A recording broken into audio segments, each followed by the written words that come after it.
No emulators were used in the production of this podcast.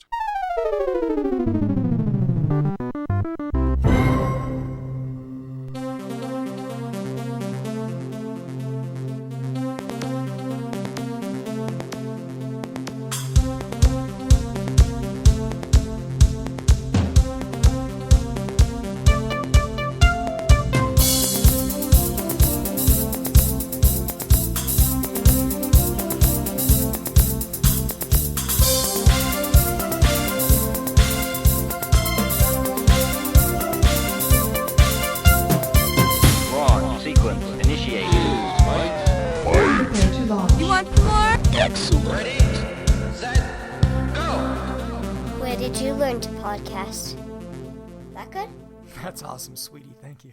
Welcome to the Atari Jaguar Game by Game podcast, where we take a good, honest look at Atari's last home video game console and its library, one game at a time.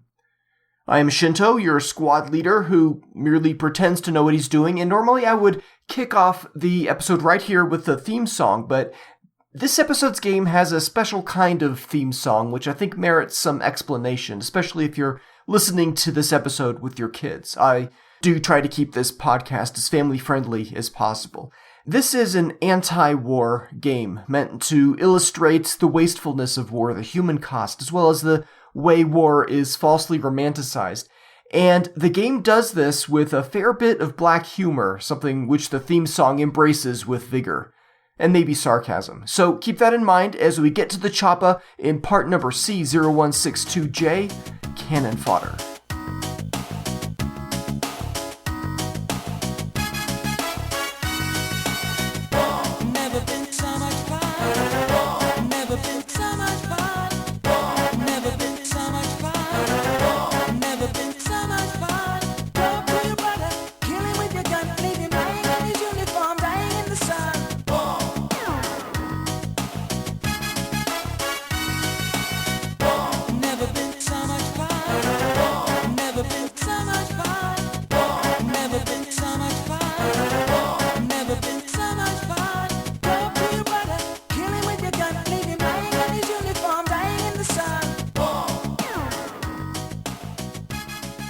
Cannon Fodder is a 2 MB cartridge, a sort of real-time strategy game for one player. It was originally developed by Sensible Software, licensed from Virgin Interactive Media, ported to the Jaguar by the Dome Software Developments, and published, at least in the States, possibly elsewhere, by C West, Computer West, on February 17th, 1995.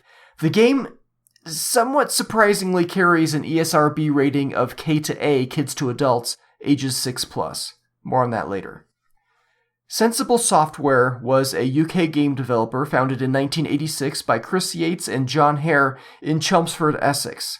Chris and John were loose acquaintances from school, but a friendship formed after riding home on a train from a Rush concert at the age of 15.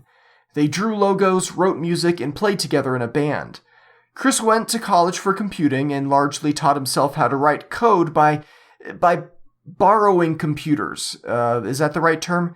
Some companies at the time, like the K's mail order company, for example, would let you buy computers on a trial basis and return them after 30 days if not satisfied. So Chris would buy a Spectrum computer, work on it for 30 days, teaching himself how to write code, and then return it for a refund. He did this 3 times, and it paid off. More, I suppose, for Chris than for the computer vendors. And around the age of 19, Chris got a contract with a company called LT Software, based in nearby Basildon. He needed some help with art design in a ZX81 game he was developing, so he brought in John to create the art. LT was happy with John's work and offered him a job. About 9 months later, Chris and John left to form their own game development company, Sensible Software, around March of 1986. They weren't happy with the 1585 split on game sales that they were getting with LT Software. In this new company, Chris was the programmer, John focused on the graphics, but both were instrumental in game design. Their experience working together in a band, writing songs, helped make them good partners in game development as well. Early games out of Sensible included Parallax and Galaxibirds on the Commodore 64, Whizball on multiple platforms. Many of these games included a sense of humor, amusing scrolling text in Galaxibirds, parking meters of all things in Whizball. Chris Yates was quoted in the March 1987 issue of Zap 64 magazine that the games industry was really lacking humor. Not enough humor in the industry at the moment, was what he said. Sensible remained a two-man team for several years, but quickly built up to a six-man team in the early 90s, including Chris Chapman, David Korn, Julian Jameson, and Stu Cambridge. The games which Sensible Software made during this time kind of developed into a signature look for the company. Strategy game Megalomania, their first game designed from the ground up for the Amiga, Megalomania featured tiny character sprites, which were a necessity in order to give you as wide a view of the playfield as possible. Sensible Soccer, which is coming up in episode 48, sort of evolved out of messing with the Megalomania sprites, making a soccer game out of them with a wide enough view to actually see where you're passing the ball. Between these and Cannon Fodder, the subject of today's episode, the tiny, somewhat cartoony character thing kind of became the signature look for Sensible Software games. Not by edict or anything. John and Chris didn't start out and say, "Thou shalt henceforth make thy characters tiny," because that's totally what they sound like. But it was rather out of happenstance and necessity. In fact, if you remember in the Kasume Ninja episode, a secret code enabled Sensible Fighter mode, shrinking your characters into itty-bitty versions of the full-size fighters. So Sensible was certainly known for this look. Unfortunately, the look didn't translate well to the 3D era. People wanted PlayStations and polygons, not little sprites, and Sensible, after 7 number 1 games on the UK charts in 13 years, they struggled with the transition. In 1995, Sensible signed a multi-million-pound 3-game deal with Time Warner Interactive, including a new Sensible Soccer game, a 3D action game called Have a Nice Day, and an ambitious 3D adventure game called Sex and Drugs and Rock and Roll, the latter alone receiving an advance of over £1 million by Time Warner. The problem was, these were all to be 3D games and they had no 3D programmers. Worse yet, the first 3 3D programmers they hired weren't up to the task. Also, the company had grown significantly, up to 23 employees, and these guys, Chris and John, they didn't really have experience with projects this size, and really lacked the corporate structure to see it through, so the schedule was really slipping. Time Warner exited the games business and sold everything to GT Interactive. GT Interactive pulled the plug on the rock and roll game as well as Have a Nice Day, but fortunately didn't ask for any of the advanced money back. Chris and John funded the development of Sex and Drugs and Rock and Roll themselves while they shopped for a new publisher. The art and sound and script were largely complete, but the game engine was way behind, so in addition to the subject matter in the game, it was a tough sell. They needed at least 6 months of funding in order to get the game engine complete, but no publishers were offering enough to cover that, so after releasing 2 more Sensible Soccer games and cutting the staff way back, Sensible Software's name and assets were sold off to Codemasters in 1999. There were a lot of interviews out there with John Hare, many of which I've linked in the show notes, but Chris Yates not so much. He doesn't seem to want to have anything to do with the company anymore, and John Hare even hasn't seen him since 2003. Well, that was as of 2013 in a review of the book Sensible Software 1986 to 1999, link in the show notes. Still, it's kind of a sad end to the Sensible story.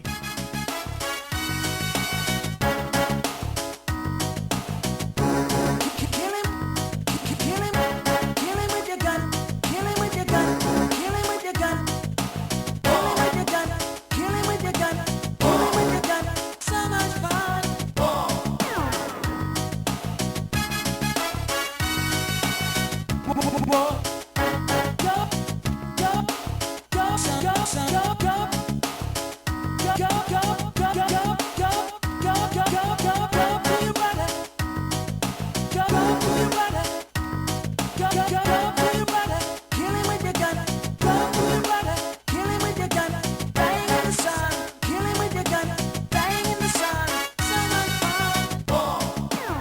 Cannon Fodder essentially started out as a top-down shooting game, maybe similar to Commando or Ikari Warriors, but with a troop aspect to it. Focus more on actual war than Megalomania did. Lemmings was out in 1992, very popular puzzle platform game with little characters, so the thought with Cannon Fodder was basically Lemmings, but with weapons. That was more or less the initial concept. It would have a similar perspective, viewing angle and playfield distance as both Megalomania and Sensible Soccer, but would involve moving little guys around, shooting. This is the first Sensible Software game without Chris writing the code or John doing the graphics. Jules Jameson handled the game code while Stu Cambridge took on art design, making it more cartoony, more humorous. They had been playing with sprite trails. If you've used Microsoft Windows, starting with 3.0 or 3.1, you had an option to enable pointer trails. As you move the mouse around, a trail of pointers would follow wherever you moved. So it's like that, but with little soldiers. That was the first thing they did for Cannon Fodder, a trail of soldiers, and they figured out how to make bullets come from all of them when you start shooting. Stu had to work within the limitations of the Amiga and spent a lot of time fine-tuning the color palette, which was limited to 16 colors on the screen at one time. So each pixel was pretty much slaved over to get it just right. Memory constraints were an issue too, so they had to go with some tile sets for the level type and separate tiles for specific missions. The level design is what John Hare liked best about Cannon Fodder, designing it with each level introducing something new. But that's not the only thing about Cannon Fodder with an iterative approach. The game itself, its feel and character, it evolved in an iterative fashion, and this was almost universally true with how Sensible Software's games were developed. The Boot Hill screen, which I'll talk more about later, is what you see between missions. Before you start a mission, new recruits are welcomed through a door for the next mission. It started out as a recruitment hut, but they didn't like that, so it was changed to a hill. After each mission, they thought we should have the survivors increase in rank, so there's a screen where all the surviving soldiers increase in rank, and they figured, well, if they're increasing in rank, then they should have names. And so they came up with a list of names, and that's also something I'll go into more detail about later. Now that we show the names of the guys that increase in rank, why not also have a list of all the soldiers that didn't survive? So you'd have this potentially long scrolling list of names and ranks of the fallen, and you'd start to realize that there's a cost. You didn't just beat a level and move on, yay you, but you also had to see what you lost in the process, who you lost. Then they decided to add grave markers to that hill for each soldier who had died, and altogether, as the game progresses, that hill gets filled with little crosses and tombstones. The higher the rank, the bigger, fancier the grave marker. So with all these elements, Cannon Fodder sort of became an anti-war war game. Add in the theme song and the way that the game keeps track of the number of soldiers killed on both sides, shown on the Boot Hill screen as home and away, like it's a scoreboard for a sporting event, and Cannon Fodder becomes kind of a twisted anti-war war game. But wait, there's more. The title screen is a poppy, a flower, genus Papaver. That might not mean much to those of us in the States, but this flower has special significance in the UK and other Commonwealth nations like Australia, New Zealand, Canada, as commemorating military personnel who were killed in action. This is going to be the game's box art design as well, but the Royal British Legion objected and threatened to file suit against Sensible Software. If you don't know, the British Legion is a charitable organization designed to support military veterans and their families. Every year leading up to the Remembrance Day holiday, the Legion holds a fundraising drive where they give out artificial poppies called Remembrance Poppies. The Poppy Appeal, I believe it's called. This poppy is the British Legion's trademark, so they didn't want to see it also gracing a war game. The newspapers picked up on the story, MPs got involved, and Stu Cambridge had to frantically redraw the poppy on the title screen, making it look more like a regular field poppy. I'm not sure. Stu says that he had to redraw it at the last minute, and I couldn't find an image of the original. The box art was changed to remove the poppy as well, and Sensible Software effectively settled the matter by paying £500 to the British Legion. But this ended up being a huge boon for the game in terms of publicity. It's the best publicity 500 pounds can buy.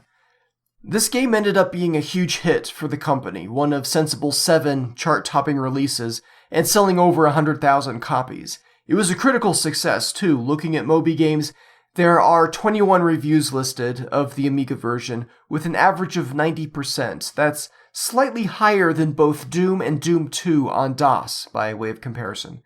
You know who else were big fans of this game? Well, besides pretty much every Amiga owner, it would seem, but also John and Nick Court, brothers, who started a company in the UK called The Dome Software Developments. The Dome's first game out was an innovative puzzle-like game called Bob's Bad Day, which had some impressive full-screen rotation and parallax in the background. Neat stuff, if a bit dizzying. That was funny, wasn't it? Oh yeah, I'm rolling around. You will be, Bobby lad. So, the Dome had been porting some games to different consoles for publishers like Psygnosis, and had heard about this new Atari console coming out. It was in all the UK gaming press, this thing called the Jaguar, and they were excited about its potential, what kind of graphics and animation this thing could put on the screen. So they started bugging Virgin Interactive, the publisher for Cannon Fodder, asking Virgin if they could port Cannon Fodder over to the Jaguar. Both John and Nick worked on the game along with fellow Dome artist Rob Balderstone and some folks from Virgin like Doug Townsley and Peter Hickman. After Cannon Fodder, the Dome actually started work on an original Jaguar game, a frantic 4-person title called Gotcha, which is totally unrelated to the 1973 arcade maze game, if you were wondering. No, this game, which was never completed, had up to 4 players in split screen, non-humans were replaced by AI, and featured platforms and weapons in a frantic attempt to perform a task before anyone else could. It sounds like it could have been a blast. The source code exists, apparently, but not in the wild. John Court posted to an Atari group on Facebook about a year ago seeking options to put this game on a cart, but distribution, who knows? One can only hope. Never been so much fun. Never been so much fun. Never been so much fun. Never been so much fun.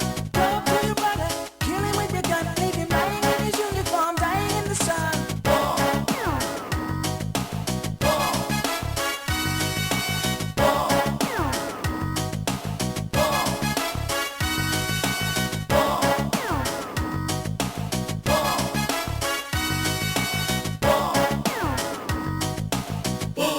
This is the part of the episode outline where I talk about the story behind the game, usually as outlined in the manual or the back of the box. In Cannon Fodder, there is no backstory. You don't know why you're there, you don't know who you are, you don't know whom you're fighting, and you don't know why. But really doesn't matter, given what we've already learned about Cannon Fodder. I think if the game had a story somehow justifying your role in it, then that would take away from the game's anti-war nature. We're all just so much cannon fodder. In the game, though, during the game, a little bit of story leaks out, and I'll talk more about that later on. You control a squad of between 1 and 6 troopers at a time, though usually it's 3 or 4. Mostly 4. You control these guys through 24 missions, and each mission can have between 1 and 6 phases, though it's usually between 3 and 5. I have percentages on how many missions in a phase and how many troopers you're likely to have, but I don't think those would be interesting to read off, so I won't. After each mission, you return to Boot Hill and see new recruits coming over the hills and joining the line to get into the action. You start off with 15 initial troopers and have 15 more line up after each mission. That makes a total of 360 troopers, and each one of these troopers has a name. You always start off with Jules, Jops, Stu, and RJ. These are the nicknames for Julian Jameson, John Hare, and Stuart Cambridge, with RJ being the initials for the prolific and talented composer Richard Joseph, who also worked on the music and sound in this game, and I believe had a birthday recently. Happy birthday, Richard. After that, the names seem to be chosen at random. There are 360 names on the list, all told, but some of these are in there twice, including Alf, Ben, Donald, Edwin, Gary, Ronnie, Saul, and Willie. Mark and Steve are each in there 3 times. Looking at the juxtaposition of names in the list, which I did analyzing a ROM dump of the game, There are some definite patterns, and I'd assume that this is the order in which the names were added to the list during the game's development. Here are the patterns that I found. It's not a complete list. I'm sure there are some references which I totally don't get, but I've got quite a few here, just the same. There's Mario and Luigi, of course from Super Mario Bros., Brownie and Murphy, a reference I'm guessing to the TV show Murphy Brown, Iceman and Goose from Top Gun, Bono and Edge from the band U2, Matthew, Mark, Luke, and John, the Gospels, though I should point out that the name Matthew only has one T. These names have a maximum of 6 characters. Other biblical names include Ham, Shem, Joshua, Jacob, Enoch, Obadiah, Daniel, and Samuel, all of these in a row. There's Crosby, Stills, Nash, and Young from, Crosby, Stills, Nash, and Young. Kirk, Spock, McCoy, Chekhov, Uhura, Bones, and Vulcan, of course all from Star Trek.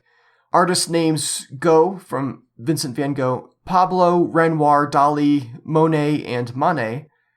There's Che, Fidel, and Adolf, dictators and revolutionaries. And finally, cheese, salami, prawn, and radish. Maybe they were hungry at the time. A few random names that I thought were amusing include Dalek, Loser, Fodder, Goner, Fester, Kitten, and WizKid, the name of Sensible's Whizball sequel on the Amiga. The rest of them I'll leave for you to find out. Can't spoil everything here. At the start of the game, everybody has a rank of private, though recruits waiting to join in on the fun will gain rank as they wait. You can split your squad of troopers into 3 separate groups, the Snake Troop, the Eagle Troop, and the Panther Troop, but you can only control one at a time. Those other troops will try to defend themselves automatically while you're out there paying attention to somebody else.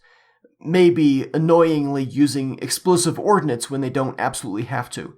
You have the option to assign special weapons when splitting a squad, and you can join squads back together. How exactly you split up a squad I'll talk about later. It's a little involved, but joining them up merely involves being in the exact same place again.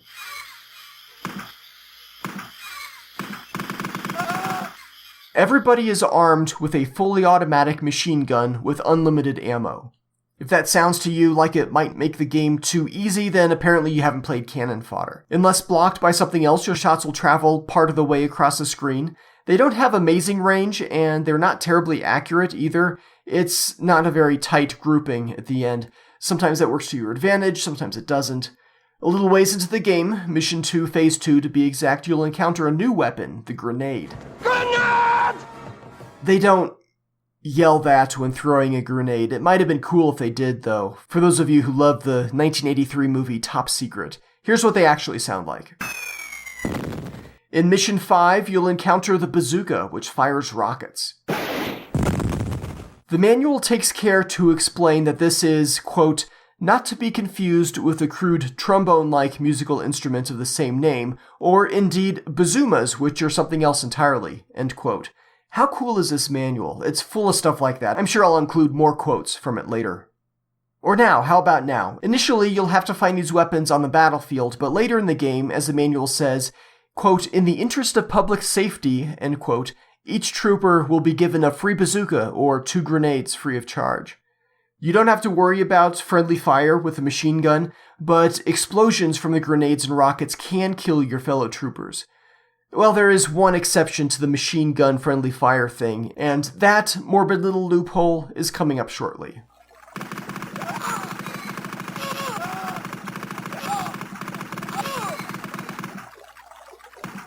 You will eventually encounter vehicles too, vehicles that you can operate. First up, using the manual's order, are choppas.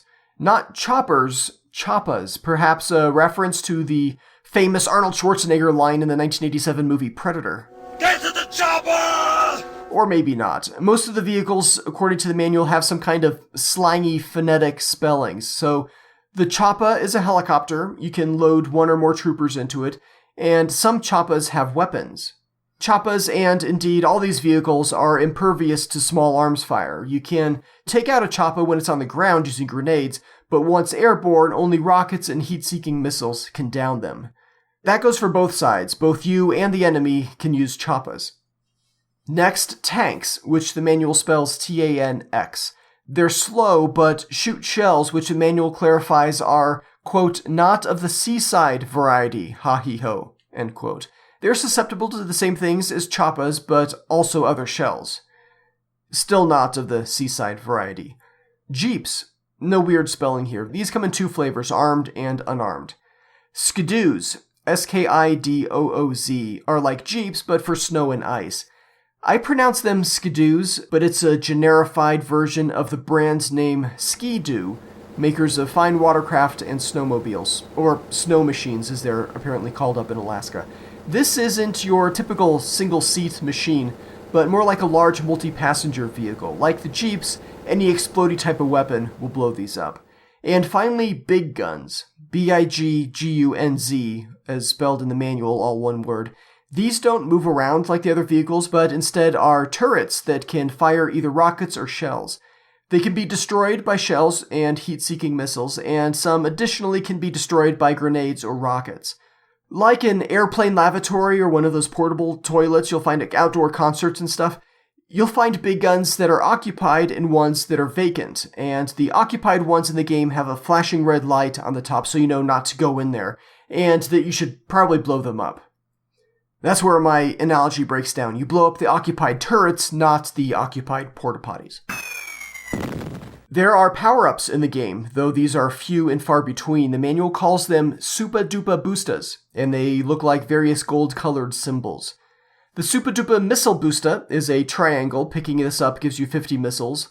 The Supa Dupa Bulletproof Vesta Boosta has a long name and makes a trooper invulnerable to bullets and explosions until the end of that particular phase of the mission. The Supa Dupa Ranka Boosta looks like 4 stars, which makes sense because it immediately promotes the trooper to a 4-star general. The Supa Dupa Trooper Boosta is like a package deal, awarding the Missile Boosta, Bulletproof Vesta Boosta, and Ranka Boosta all in one. It looks like an S. And finally, most valuable of all is the Supa Dupa Troop Boosta, where the entire troop gets the Trooper Boosta. This looks like 2 S's. You've got soldiers, the enemy has soldiers, and the enemy has a lot more soldiers than you do. And unlike yours, the enemy has soldiers which tend to specialize in certain tasks. For example, the basic grunts have machine guns and sometimes grenades.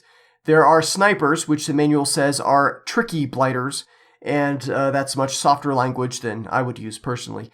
These guys are armed with bazookas and can shoot you from all the way across the screen, especially if you're standing still or moving slowly. And if your entire squad is gathered around, it could take out everybody at once. There are artillerymen, which work the big guns and tanks, and the engineers, which drive jeeps and skidoos. Engineers aren't always armed, but sometimes they are. And finally, the Air Force, troopers which pilot the choppas. Choppas themselves may be filled with grunts, which pile out as a helicopter lands. Enemy soldiers are killed with one shot. But then again, so are yours. Anytime somebody is killed, there's a random yell. Occasionally, and this is fairly rare, a soldier will not be killed, but will lay on the ground, yelling, pixelated blood going everywhere.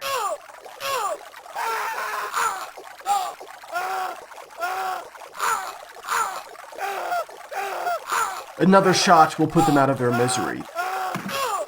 This can also happen to one of your troopers, and given that there are no medics or medkits or healing potions of any kind in this game, you only have one humane option. Again, I remind you, the rating on this game is K to A, kids to adults, and I'll talk more about that later. A soldier, when killed, will typically launch some distance into the air, and will be on the ground for a second or two before flickering and disappearing. You can continue to shoot these fallen soldiers, and they'll continue to yell out and bleed until they're out of range.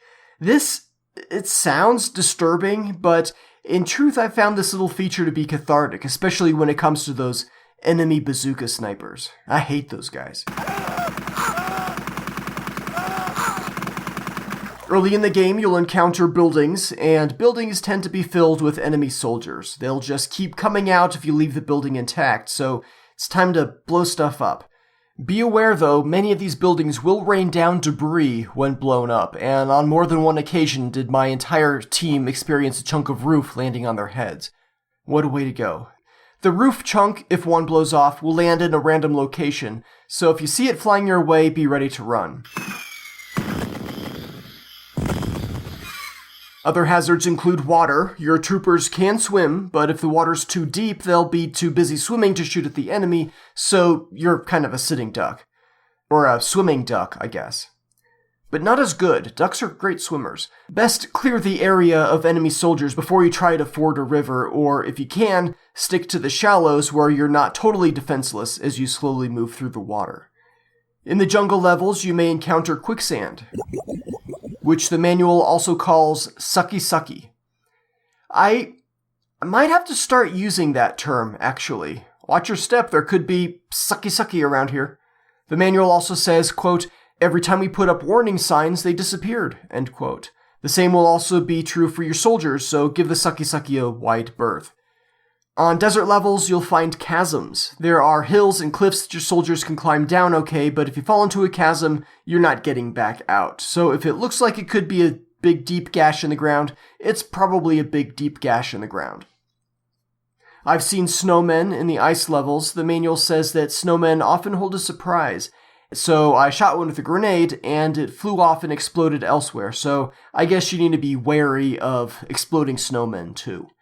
There are traps laying in wait for you, mines and harpoons. These traps are barely visible, but mines can be destroyed by shooting them. So if in doubt, if you see a strange gray pixel, shoot it. Harpoons, though, are best avoided, and you may lose a trooper or two before you figure out where these are. I'm sure there are other environmental hazards that I haven't listed, ones that I haven't encountered yet, or didn't see mentioned in walkthroughs or guides that I consulted. So remember that there's something new in each level, and not every new thing is a fun surprise. In fact, it's probably there to kill you.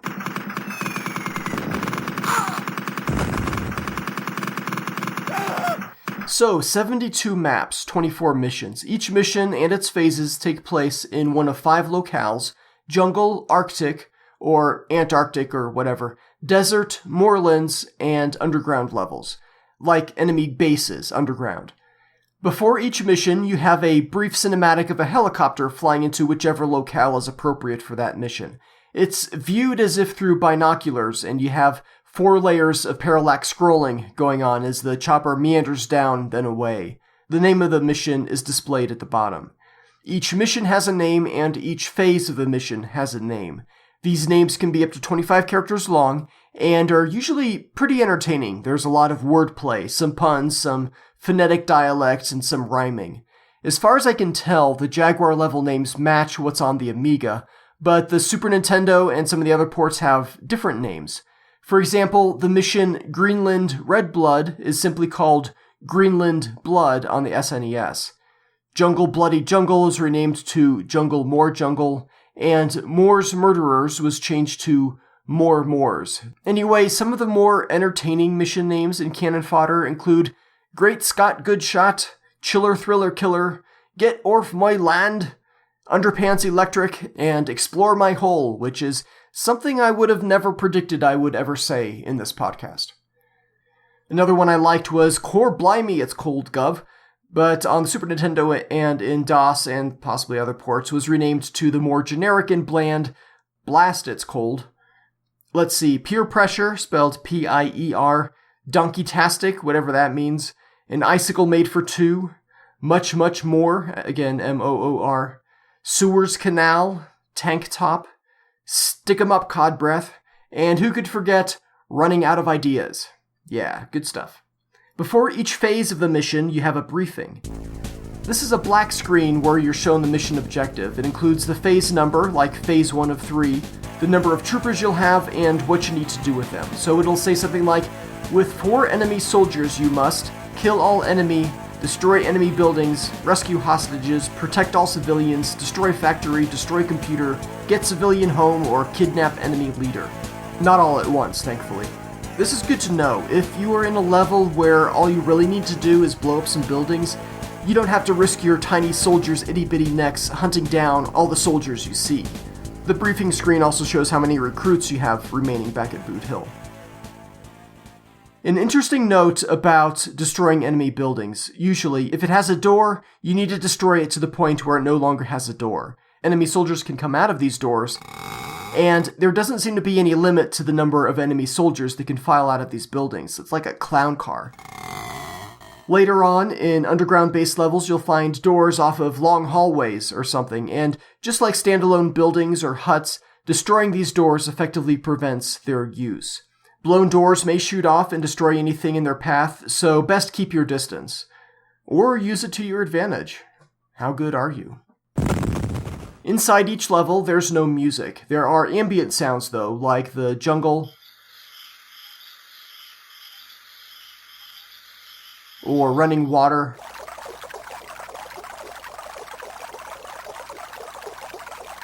or howling wind,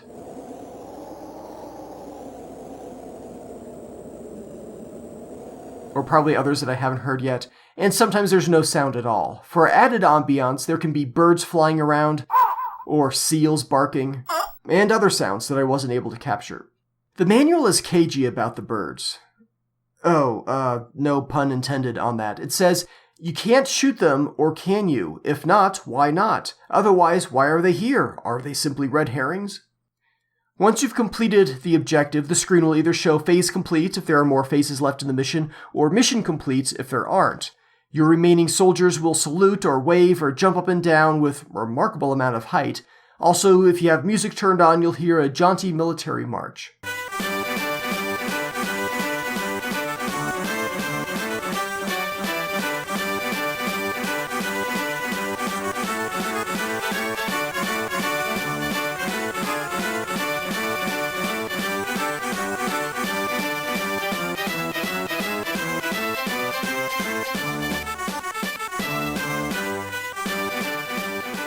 Now, once all the phases of a mission have been completed, all of your soldiers get promoted. The ones that survived, at least. You'll see a cartoony background with 3D rendered characters similar to those shown on the box art, which I know I haven't discussed yet.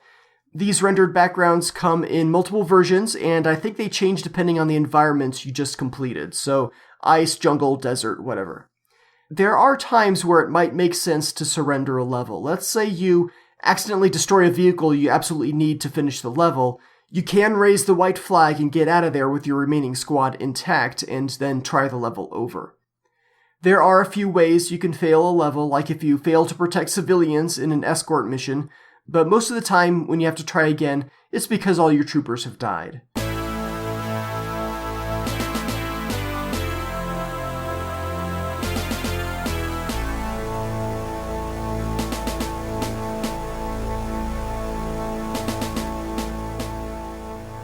If you still have soldiers remaining, extra recruits waiting to join in on the fun, then you can try this phase over again. If you're down to your last few soldiers, the briefing screen will say, "This is your last chance." Fail on your last chance and it's game over.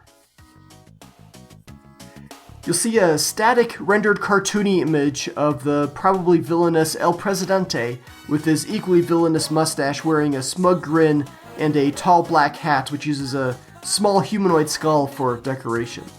He stands in front of his army. You see soldiers, tanks, helicopters. This text slides up from the bottom of the screen. Once again, the forces of evil prevail. Battle-weary and fatigued, our heroes are captured by El Presidente and forced to spend the remainder of the war imprisoned in the infamous Camp Death on the Costa del Hell. Once the text is done scrolling, fade to black, and then you get the game credits. You see the name of the game, Cannon Fodder, in a yellow stencil-looking font, and 5 cartoony soldiers holding up 3 white signs.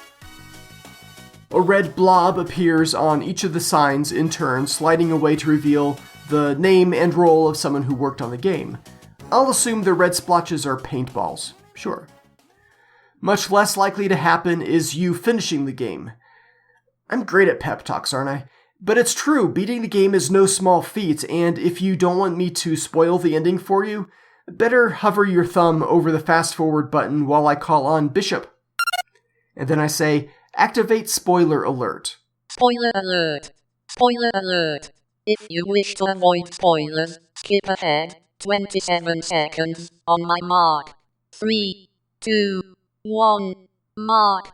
Okay, as you just heard Bishop say, this is a pretty short spoiler. You get the theme song just like the other ending, and a static rendered screen with some text. Only this screen shows a picture of the evil El Presidente with his hands up, surrounded by your good guy soldiers pointing their weapons at him. The text reads, Well done, you have defeated the tyrannical El Presidente. War has never been so much fun. And then it's on to the credits, as I described before. End of spoilers. The remainder of this episode is spoiler-free, and so much fun.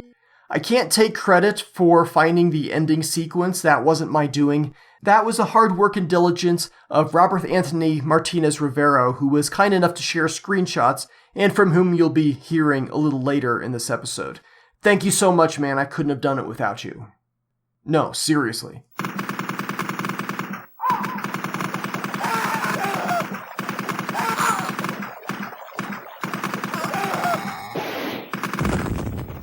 Controls in this game can be a bit confusing, so hopefully I can explain it well enough here. The D-pad moves around not your soldiers, but an arrow, like a computer's mouse cursor. It's a big yellow arrow. Sometimes that arrow changes. If it's positioned over an empty vehicle or turret, it'll change to an arrow pointing into an empty square. When you have one or more troopers inside a vehicle while the cursor is hovering over the vehicle, this will change to an arrow pointing outside a square, indicating that that's how you get out of the vehicle. The manual calls this the vehicle in, out, and shake it all about pointers. If you're controlling a helicopter, choppa, the cursor may change to a helicopter landing symbol, an H within a circle. This is called the choppa can land symbol, indicating a place where you can set down. Your soldiers face the arrow. When you move it around the screen, they'll turn to face it. That's because when you push the B button, they start firing in that direction. The cursor will change to a red targeting reticle. Hold the button down to continue firing. Everybody in that squad will shoot. They'll shoot in the direction of the reticle, but that doesn't mean that the reticle is where the bullets will hit. The rounds will travel a fixed distance and then stop, no matter how close or how far the reticle is from the troop. Press the C button and your soldiers will walk to the cursor, which, by the way, the manual calls the troop destination cursor. Well, to be more accurate, the troop leader will walk to where the cursor was when you push the C button, and the other soldiers in the troop will follow him. They'll all walk in a straight line to that point and do get hung up on obstacles. Quite a bit, actually. Some things they can climb over, little rocks and things, but many things they can't. It's up to you to guide them in straight line segments in order to get around.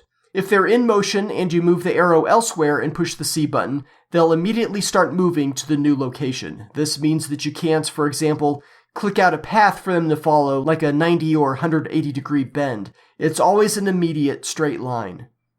In Arctic levels, your soldiers may occasionally fall over. It's slippery out there, so watch out for stragglers. I guess they can also fall over while standing still, so yeah, good luck with your little army of klutzes. This method of moving around works for the vehicles too, except you can sometimes hold down the C button to make the vehicle move faster. The A button toggles your explosive ordnance, if you have any, so back and forth between grenades and bazookas. If you wanted to use one of those, whichever one is selected, you'll have to push B and C at the same time. Usually it's hold B and push C. The troop leader will lob a grenade in the direction of the target pointer or shoot his bazooka at the pointer.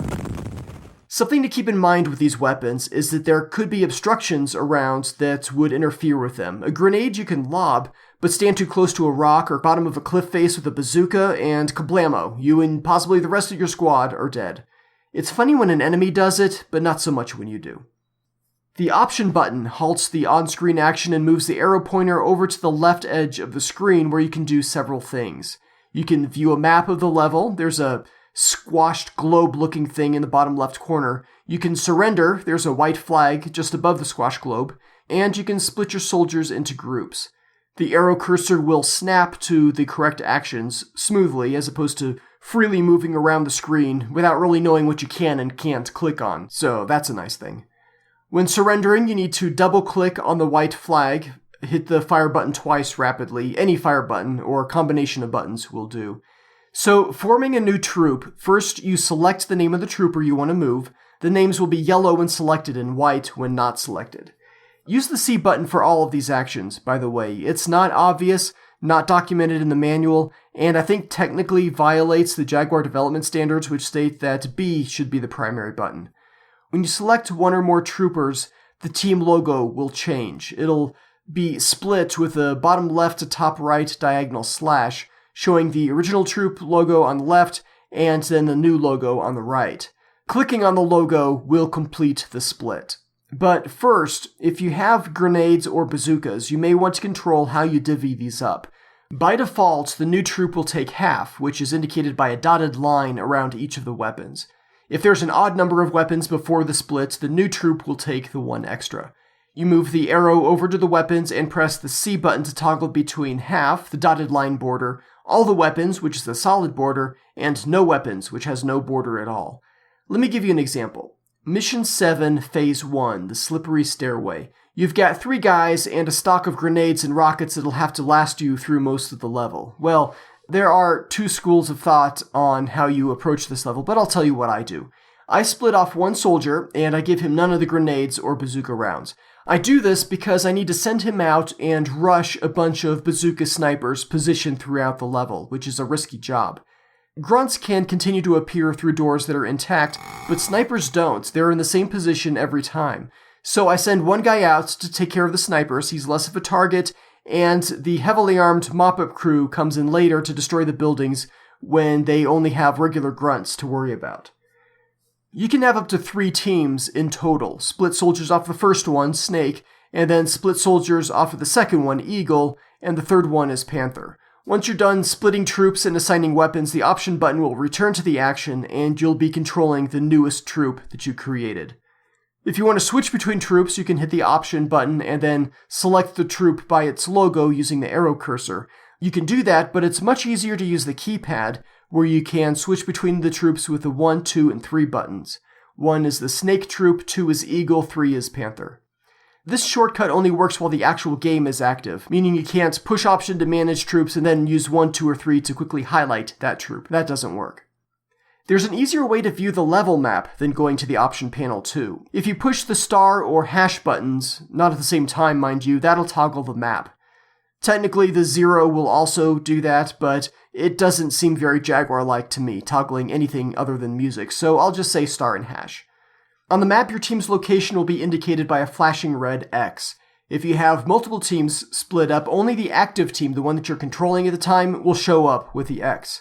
The map will show enemy building locations, but not enemy trooper locations. The manual says that this would spoil the fun. So if you think that you've about finished the mission, but there must be some enemy straggler out there occasionally taking pot shots at who knows what, this map won't be much help in tracking him down.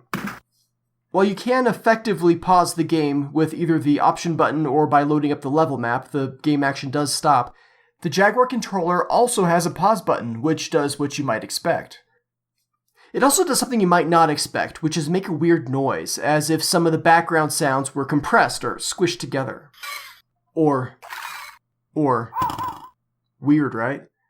Anyway, while the game is paused, you can push the A button to adjust music volume and the B button to adjust sound effects volume, both of these by moving the D-pad left or right. You'll hear the background sound play as a preview when adjusting the sound effects, and for the music, I don't know, during gameplay, you might hear that same weird pause effect. As an example, here I am, paused, pushing the A button repeatedly to toggle the music volume selector on and off. You can't pause if you've already hit the option button to select the controls on the side of the screen. It's already reasonably paused then, anyway. The 0 button will only toggle the music on the boot hill screen. Hit it once to stop the music and a second time to start over. It does not mute the music in the mission intro or briefing screens, nor does it do so in the Lost in Service or Heroes in Victory screens, or even the load and save screens, just the boot hill screen.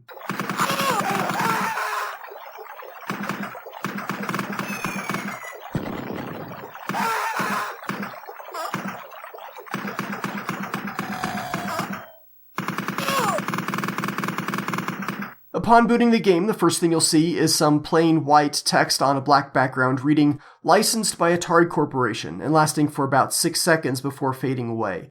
The music kicks in, the theme song, increasing in volume as the title screen fades in from black, revealing the red poppy with the green stem, maybe a couple of short blades of grass at the bottom keeping it company, and split across the top and bottom of the screen the name of the game, Cannon Fodder, in a white stencil font, each word with a long horizontal white line above and below. This lasts on screen for about 4 seconds before fading to black, and then you get the vanity screens. Starting with a Virgin Interactive logo, it says, a Virgin Interactive Entertainment presentation, red logo on a white background. This fades out and is replaced by the Sensible Software logo. Sensible is rendered in a chrome-like effect, but with the tops of each letter colored, red, yellow, blue, green, and then those colors in reverse order. Finally, we have the logo for the Dome Software Developments. This is an oval logo with a shiny golden border and golden letters on a purple background. Each of these vanity screens lasts for about 6 seconds. After we're done with the vanity screens, we're back to the Cannon Fodder logo, but this time it sticks around for more than 2 minutes until the theme song is done, and then about 10 extra seconds for good measure. You can skip all this, including the vanity screens in one go, by pushing A, B, or C on the Jaguar controller. The screen fades to black, and the next thing you see is the Boot Hill screen, but not until after several seconds of black screen, and not until right after the Boot Hill music starts. There's a black band stretching across the top of the Boot Hill screen, and to the extreme left and right sides of this band, so the top left and top right corners of the screen, you have the load and save icons. These look like 18-pin integrated circuits, which, if I'm not mistaken, means that they have 10 more pins than the actual EPROMs used to store Jaguar game data. But the chips, as shown on screen, look good, and I believe these graphics are specific to the Jaguar port of the game. Most others have a floppy disk for the icons. The one in the top left is labeled Load in a bold white font, and the other is Save. The load icon is unfortunately not quite compatible with Fitz's law. If you move the cursor to the very corner of the screen, you won't be able to activate the button. You'll have to move in a pixel or two away from the corner before it works, which is kind of annoying. The save button, however, is Fitz's law compliant, and therefore is a lot easier to use. Just slam the cursor up there in the corner and you've got it. Unfortunately, I tend to use load far more often than I use save. The manual says to use the C button in order to load or save, but really any fire button will do. Fun fact, if there's a problem with your cartridge's EPROM, or if you're playing this on a skunk board or something that lacks EPROM support, then the words load and save are replaced by the word error in red text. Between the load and save icons, you'll find the scoreboard, as I mentioned earlier. It says home on the left and away on the right, with the actual numbers in the center separated by a colon. All of this text is in a white stencil font. Along the left side of the Boot Hill screen, you have lists of names. At the top, under the heading Heroes, are 5 spaces, which will show the names of soldiers who died, their rank insignia on the left, the number of kills on the right. So it's kind of like a high score list for your soldiers, but only the dead ones. Below this, under the heading Squad, there's room for 8 names and shows the name, rank, and number of kills for all the soldiers who will be heading to the next mission. The rest of the Boot Hill screen is naturally taken up by the view of Boot Hill. There are several lush green hills visible. The large one in the center is where most of the tombstones will appear, though they do spill out onto the surrounding hills. A brown path winds its way from the top right corner, off in the distance, over to the bottom left corner in the foreground. Initially, you'll see 15 recruits work their way down the trail and stand in line at the bottom, but as you progress through the missions, more recruits will join the queue. The line can stretch all the way down the path. There's something disturbing, intentionally so, I would guess, about a long line of people just waiting to get waved in, like a conveyor belt of humanity queuing up for the meat grinder that I think adequately describes some of the later levels. The necessary number of soldiers are waved through a door in the bottom left corner by some military guy, who closes the door behind him. After that, you can wait, watching the clouds slowly drift behind the hills while the melancholy music plays. Or you could push one of the fire buttons to start the mission. Before we do that, though, let's push the option button. We're taken to some gameplay options, which is something that's not documented in the manual and may be exclusive to the Jaguar, something the Dome added in, perhaps to satisfy some of the Jaguar development standards requirements.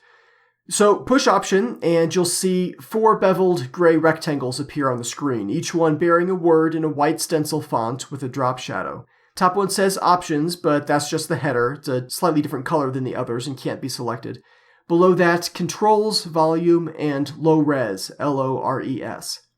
Controls is selected by default, and when selecting using the D-pad up and down, the beveled rectangle and text increase in size. So, selecting Controls, we see a picture of the Jaguar gamepad slide and scale in from the top left corner behind a menu that says Joypad up top, and then the button options Swap Weapons, Shoot, and Control. Button assignments and a selection arrow drop in from the top. So from here, you can reassign the buttons by pushing the desired button for the selected function. Pushing Option again will exit the joypad config and go back to the Boot Hill screen with the option menu still up. Next, Volume. This brings up an animated component stereo system, appearing like the Jaguar controller from the top left corner. You'll see the speakers pumping, turntable up top spinning, 2 sets of VU meters showing the volume levels, a left and right stereo gauge. You can use the D-pad to select between full volume, 3/4 volume, half volume, quarter volume, and volume off. You'll see text at the bottom of the screen reading these off. The VU meters will peak at different levels depending on the volume. The movement of the speaker cones will change, and 4 volume dials at the bottom of the stereo also wind up or down depending on the volume. The horizontal gauge for the left and right channels, which, by the way, is its own animation and doesn't respond to the actual music being played, this gauge does not change depending on the volume level. There's quite a bit of visual flair here added to this game. It looks like somebody took pride in it. And finally, back at the options menu, Low Res. That's the default. Push a button on that option and the text morphs to High Res, HIRES, and the screen gets redrawn in a higher resolution. The horizontal pixel density changes, making the screen appear narrower, so no longer taking up the full width of your TV. Now, this wasn't the case on my LCD TV, but when using the old tube TV that I keep around exclusively for retro gaming, the edges of the screen are cut off in low-res mode. By changing this to high-res, I can see everything. Plus, it gives it kind of a vertical arcade monitor look, like you were playing the Arcade Commando or something. I didn't think I'd use high-res mode, but when I gave it a try, at least on my CRT, I think I prefer it.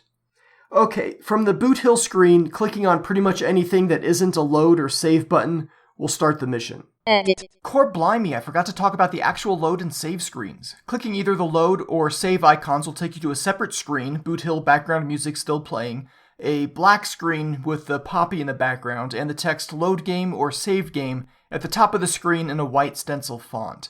There are 3 options here, 3 boxes, which are highlighted in red and orange when selected. The top 2 boxes are the save game slots, showing the mission number, like Mission 5 or Mission 7, which happen to be what my 2 buttons say. When loading a game, select the slot you want to load with the D-pad and push a button. When saving a game, choose the slot you want to overwrite and push the button. You'll see the mission number text change. The third option here says Exit. That's what you want to choose when you don't want to load a game, or when you want to leave the save game menu. The save game screen tries to predict what you want. If you loaded up the second slot, then go back into save, the second slot will be highlighted. If you start up a new game and then go to the save game screen, it'll highlight Exit by default. I thought that was worth pointing out. Oh, and before I forget, again, the game options are not saved to the cartridge. Custom controls, low-res, high-res, these are reset to default whenever you boot up Cannon Fodder. Okay, back to the regular episode, already in progress. End of edit. Each mission starts, as I said before, with the helicopter cinematic and the pre-level music.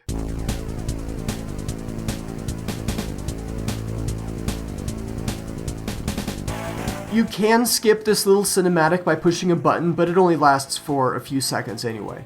The briefing screen is next, a black screen with white text. The larger letters are in the stencil font.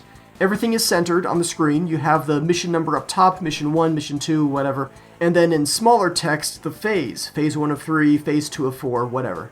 The name of the mission is below that in a large font, and then in a box with a white outline, the actual briefing. It has the word briefing up top in the large stencil font, and initially you'll just see the basic objective, like kill all enemy and destroy enemy buildings. The level itself, I assume, is loading in the background, which can take up to 5 seconds. Maybe more, I didn't time them all. And maybe less if you're retrying it for whatever reason. After the level is loaded, the rest of the briefing text fills out.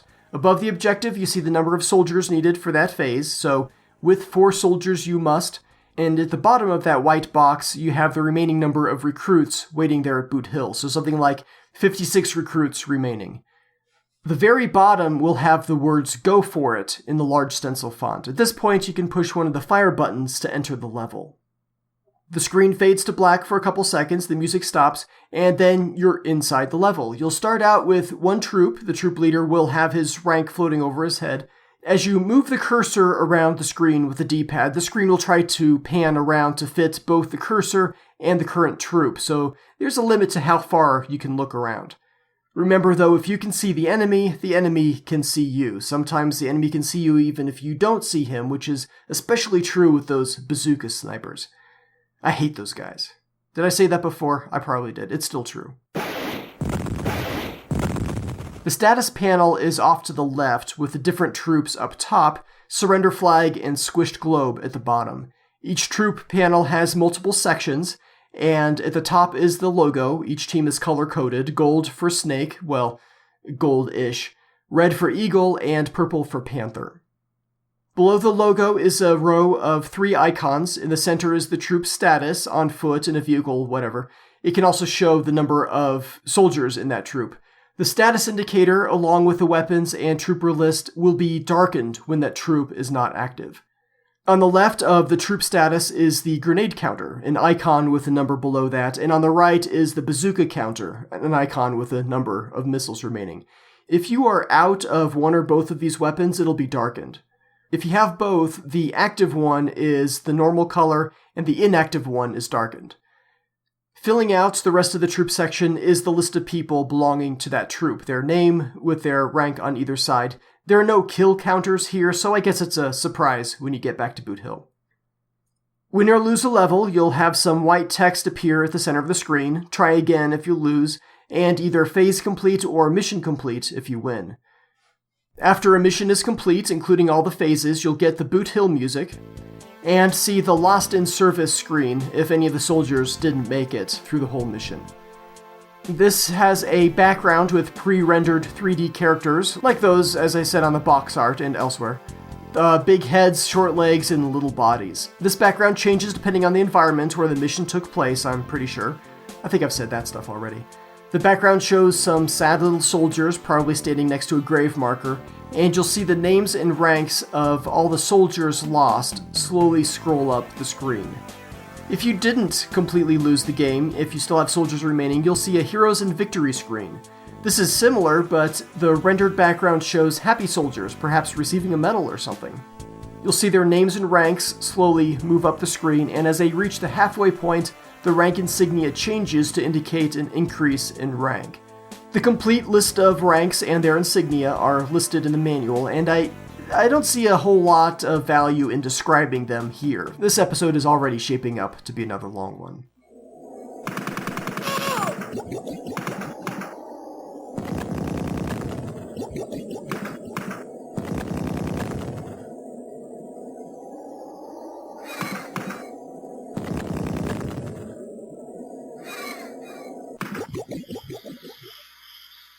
All the graphics are sprite-based, and the game is presented in an overhead view, zoomed way out so that your soldiers appear tiny on the screen.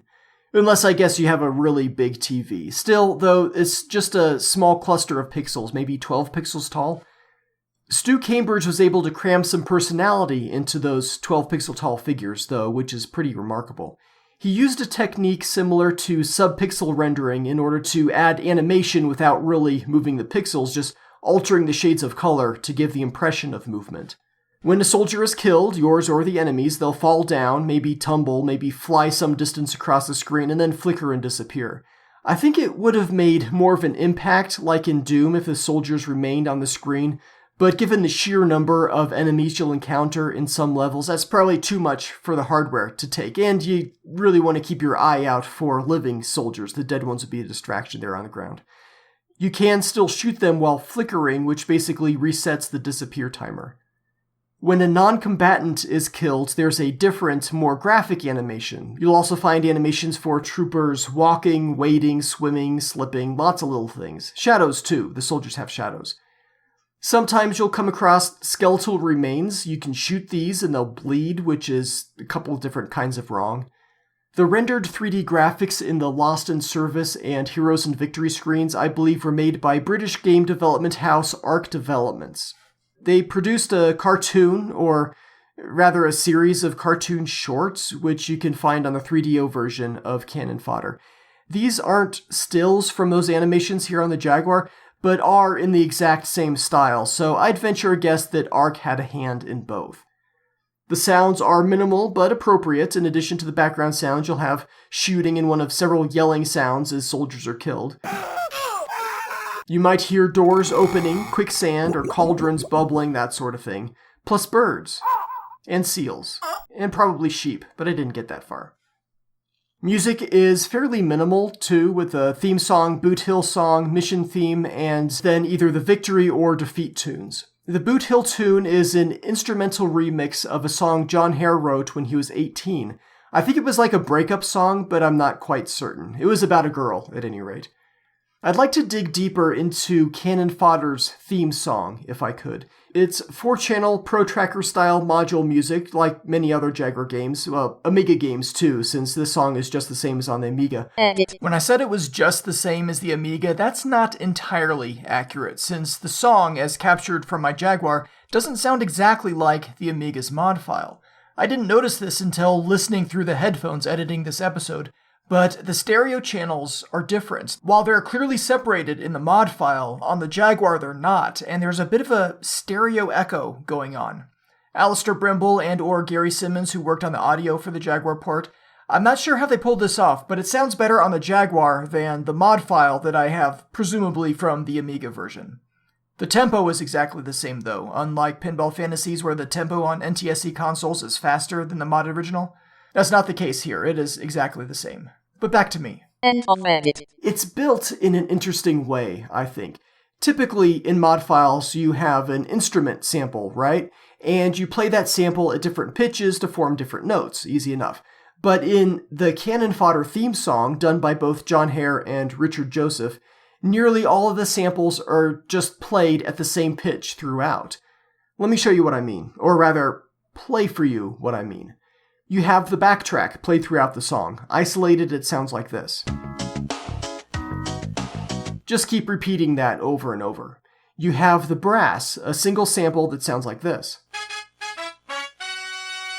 Always at the same pitch. The one sample that's played at different pitches would be what's called sax, which has 2 different pitches, I think. At least 2. Now the vocals. There's the shouted... And then there's the main lyrics split into 7 different segments, starting with, Never been and then a couple versions of So Much Fun, so much fun, and then, of course, go up to your brother, followed by, kill him with your gun, and then, leave him lying in his uniform, and finally. dying in the sun. That's John Hare on vocals, by the way. Yeah, surprised me too, but he confirmed this in a sit-down interview with the Midlife Gamer podcast, link in the show notes. There are a couple more samples here that I haven't played yet, including What? and the ricochet sound. I apologize if by dissecting this song I've taken all the fun out of it, but I at least find it interesting how it's all put together. Growing up, I used to disassemble all my Star Wars toys, too.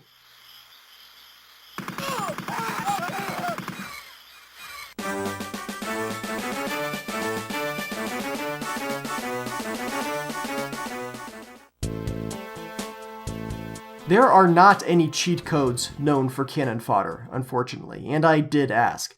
The tips, cheats, and Easter eggs listings on Atari Age, they aren't anything special. They include quickly selecting the troop with 1, 2, or 3 buttons. This was actually covered in the manual, and a couple things that weren't in the manual, including *0 and hash to toggle the level map, and pushing the option button to access game options from the Boot Hill screen. There's one more here, though. It's titled Reuse Weapons, and verbatim it says, split off a trooper with no grenades or bazooka rounds after the rest of the unit has been killed. The new units will have weapons from the dead troopers. The official Jaguar Gamer's Guide, which I'll talk more about after I go over the packaging and manual, the Gamer's Guide says that Cannon Fodder is the most bug-filled Jaguar game on the market. Here's what it lists. Troops can get stuck half in, half out of a vehicle. Vehicles can bounce and get stuck in a wall. Enemies get a dying shot. The screen doesn't follow the cursor, and the end of mission total system crash. It also goes into more detail about the reuse weapons glitch I was just talking about. I can't say I've personally encountered any of these bugs, except maybe for enemies getting a dying shot. Many times I've killed some enemy soldier only to be killed by some round that he was able to get off before he died. Let's talk more about that total system crash, though. This, again, is one that I haven't seen myself, but I'm told that it occurs more often in the later levels, which I haven't visited personally. The Gamer's Guide says that the game can crash while listing out the casualties incurred during the mission. The lost in service screen, I guess. You can skip the screen by pushing a button, and the Gamer's Guide says to push buttons like crazy, which is something I didn't think was possible in the Amiga version.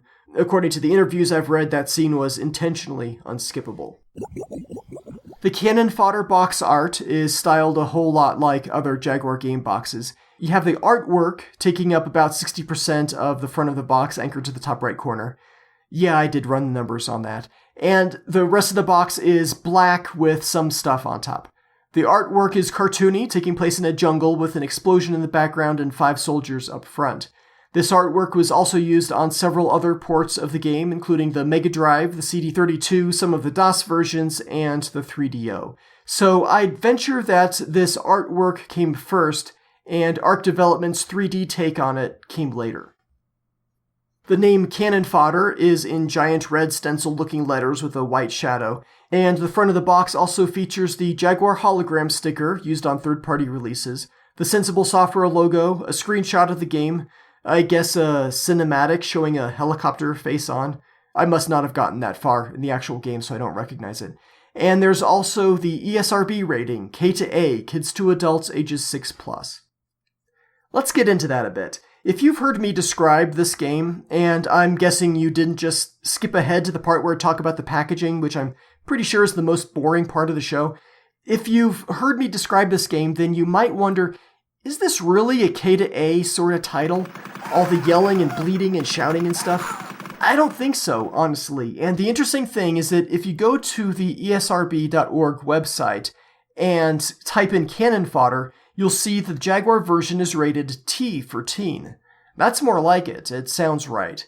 The box art for the American 3DO and Sega Genesis versions also say K to A. The Game Boy Color version is rated T for teen, and seems to be slightly censored in terms of blood and stuff. So I think the Jaguar and 3DO and Genesis somehow got released with the wrong ESRB logo, which is weird. K to A, this game is not. Okay, back of the box, it has 4 more screenshots. In clockwise order, we see Mission 2 Phase 2, where a building is blowing up, the opening cinematic of Mission 11, one of the more levels, and one of the desert levels. The text on the back is in one language, English as it turns out, and here's what it reads, in a large white stencil-looking font. I'll try to do this all dramatic-like. Don't wait till you see the whites of their eyes. Don't kid yourself, it'll be over by Christmas. Don't try to shut out the screams. And don't forget to wash your hands afterwards. And then in larger yellow text, Cannon Fodder. War has never been so much fun. You've got logos for Virgin, Sensible, and Atari, and an explanation of the ESRB rating which says animated violence.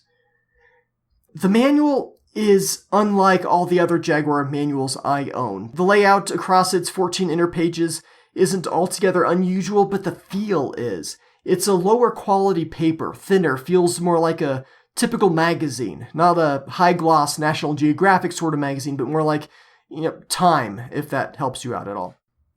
The manual is in the usual monochrome, has some Vietnam-era pictures in the background of a few pages, and seems very similar to the manuals for other ports of Cannon Fodder. There are several hints in the back too, which I'll read off now. Don't wait until you see the whites of their eyes. Shoot them before they shoot you. Look out for secret hidden zones where special equipment may be found. Please don't leave the screaming wounded to die. Bite the bullet, so to speak, and do the decent thing. Finish them off. Wise men say that fools rush in where angels fear to tread, so look before you leap, so to speak. because the grass is not always greener on the other side of the hill. Watch out for mines and man traps. They make a terrible mess.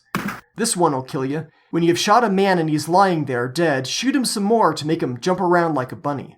Remember, troopers cannot use their weapons when swimming through deep water. Notice that troopers also move slower through water, so make sure there are no enemy troopers in range before getting wet. Troopers always move in a straight line, so remember to steer them around any obstructions, such as trees. Only when a building is destroyed will the enemy soldiers stop piling out of it. Shooting explosives is not wise. Try to pick them up instead. You may think the mission is over, but it isn't until you are told it's complete, so scour the area for hidden enemy troopers. Try strafing suspicious-looking bushes. And on a more serious note, don't try this at home, kids, because real war is not a game. Real war, as Cannon Fodder demonstrates in its own quirky little way, is a senseless waste of human resources and lives. We hope that you never have to find out the hard way. The cartridge is unusual in that it doesn't include any of the box art. The right 2/3 is a color, or at least green-tinted version of what you see inside the back cover of the manual. Long, winding loops of belt-fed rifle ammunition. 7.62 by 51mm cartridges, maybe, like for an M60 machine gun. The game title, though, appears on the cartridge much like it does on the game box.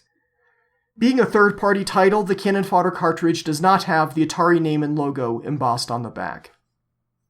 There is no official overlay produced for Cannon Fodder, but Atari Age user M1 Garand created his own, so you can check that out in the show notes.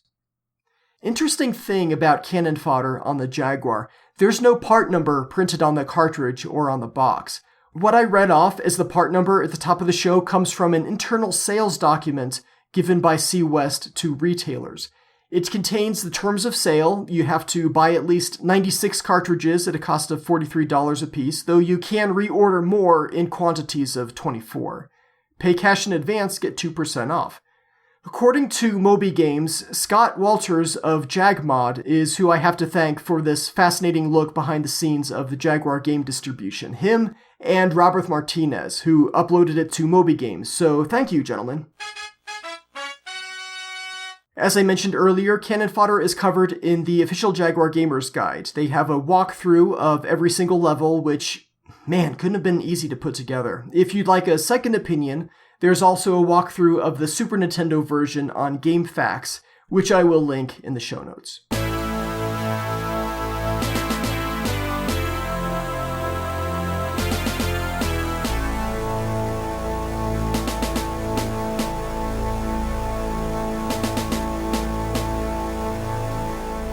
There was a full-page print ad produced for the Jaguar version of Cannon Fodder, which ran at least in Electronic Gaming Monthly. This ad showing the art from the box, but rather than a stencil font for the game title, like the one used everywhere else, in the ad, the words Cannon Fodder are made up of bullet-ridden gray bricks. There are 3 screenshots showing underground, desert, and ice levels, and a write-up along the right edge, which I won't read in its entirety, but it ends with Cannon Fodder. It's not nice, but then that's war, folks. You can find this ad in the show notes.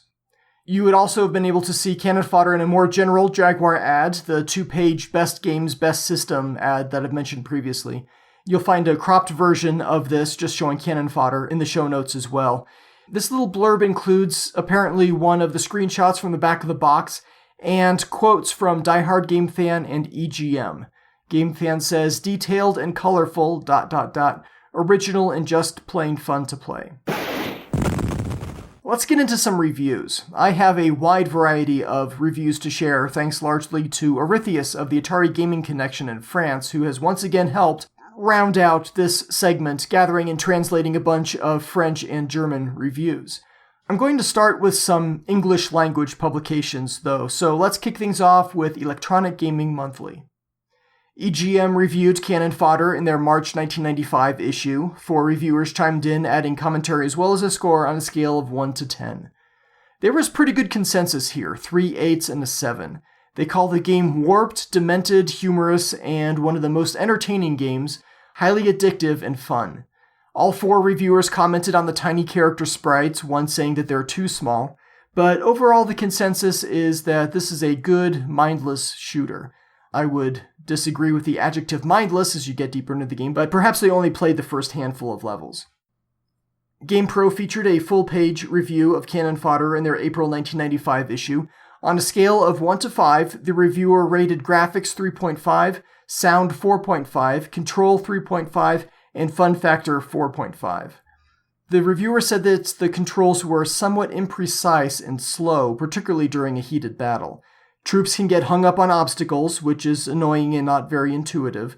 He comments on the tiny characters, saying that while they match the graphics in the computer version, it would have been nice to have some visual enhancements on the Jag.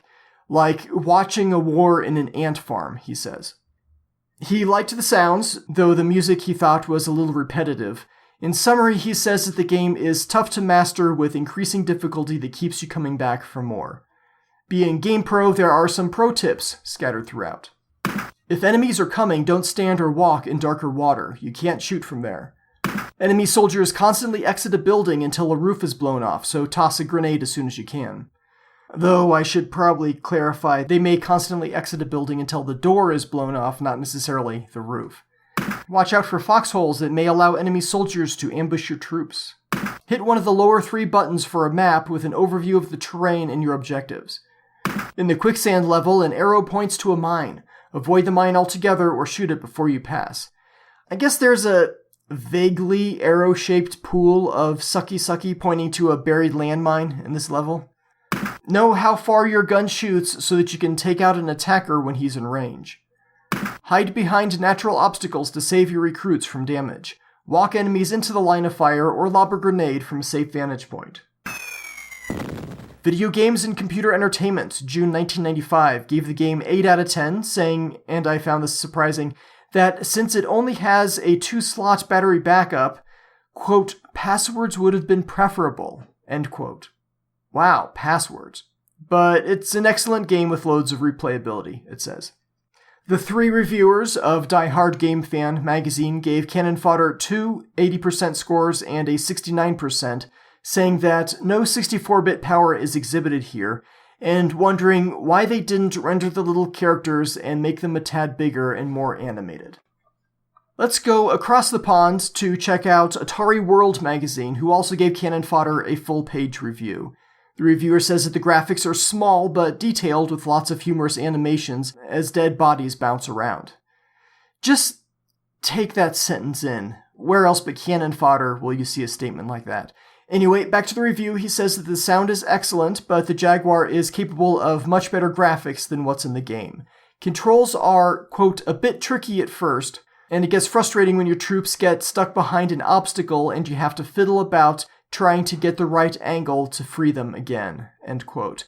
He says that it would have been more suited to control by mouse.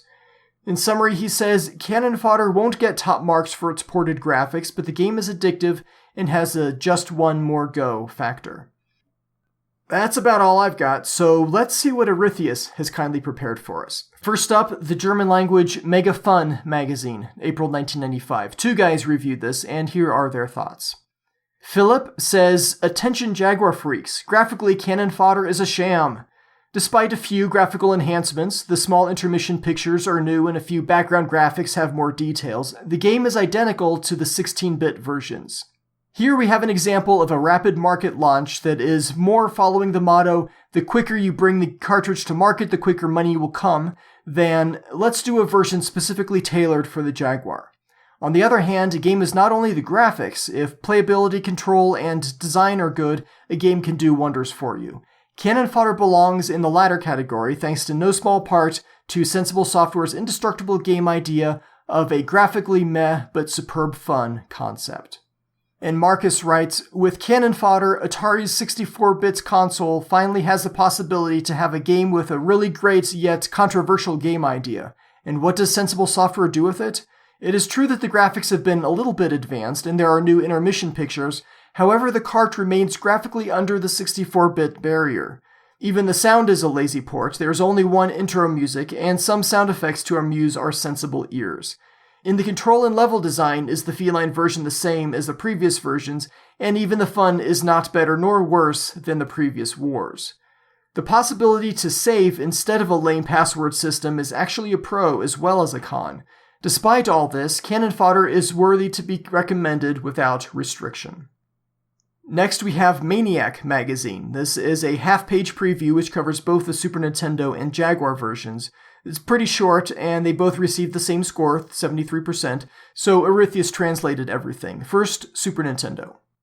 At the same time as the Sega Cannon Fodder, Virgin Interactive released a Nintendo variation to the tactical slaughter game from England.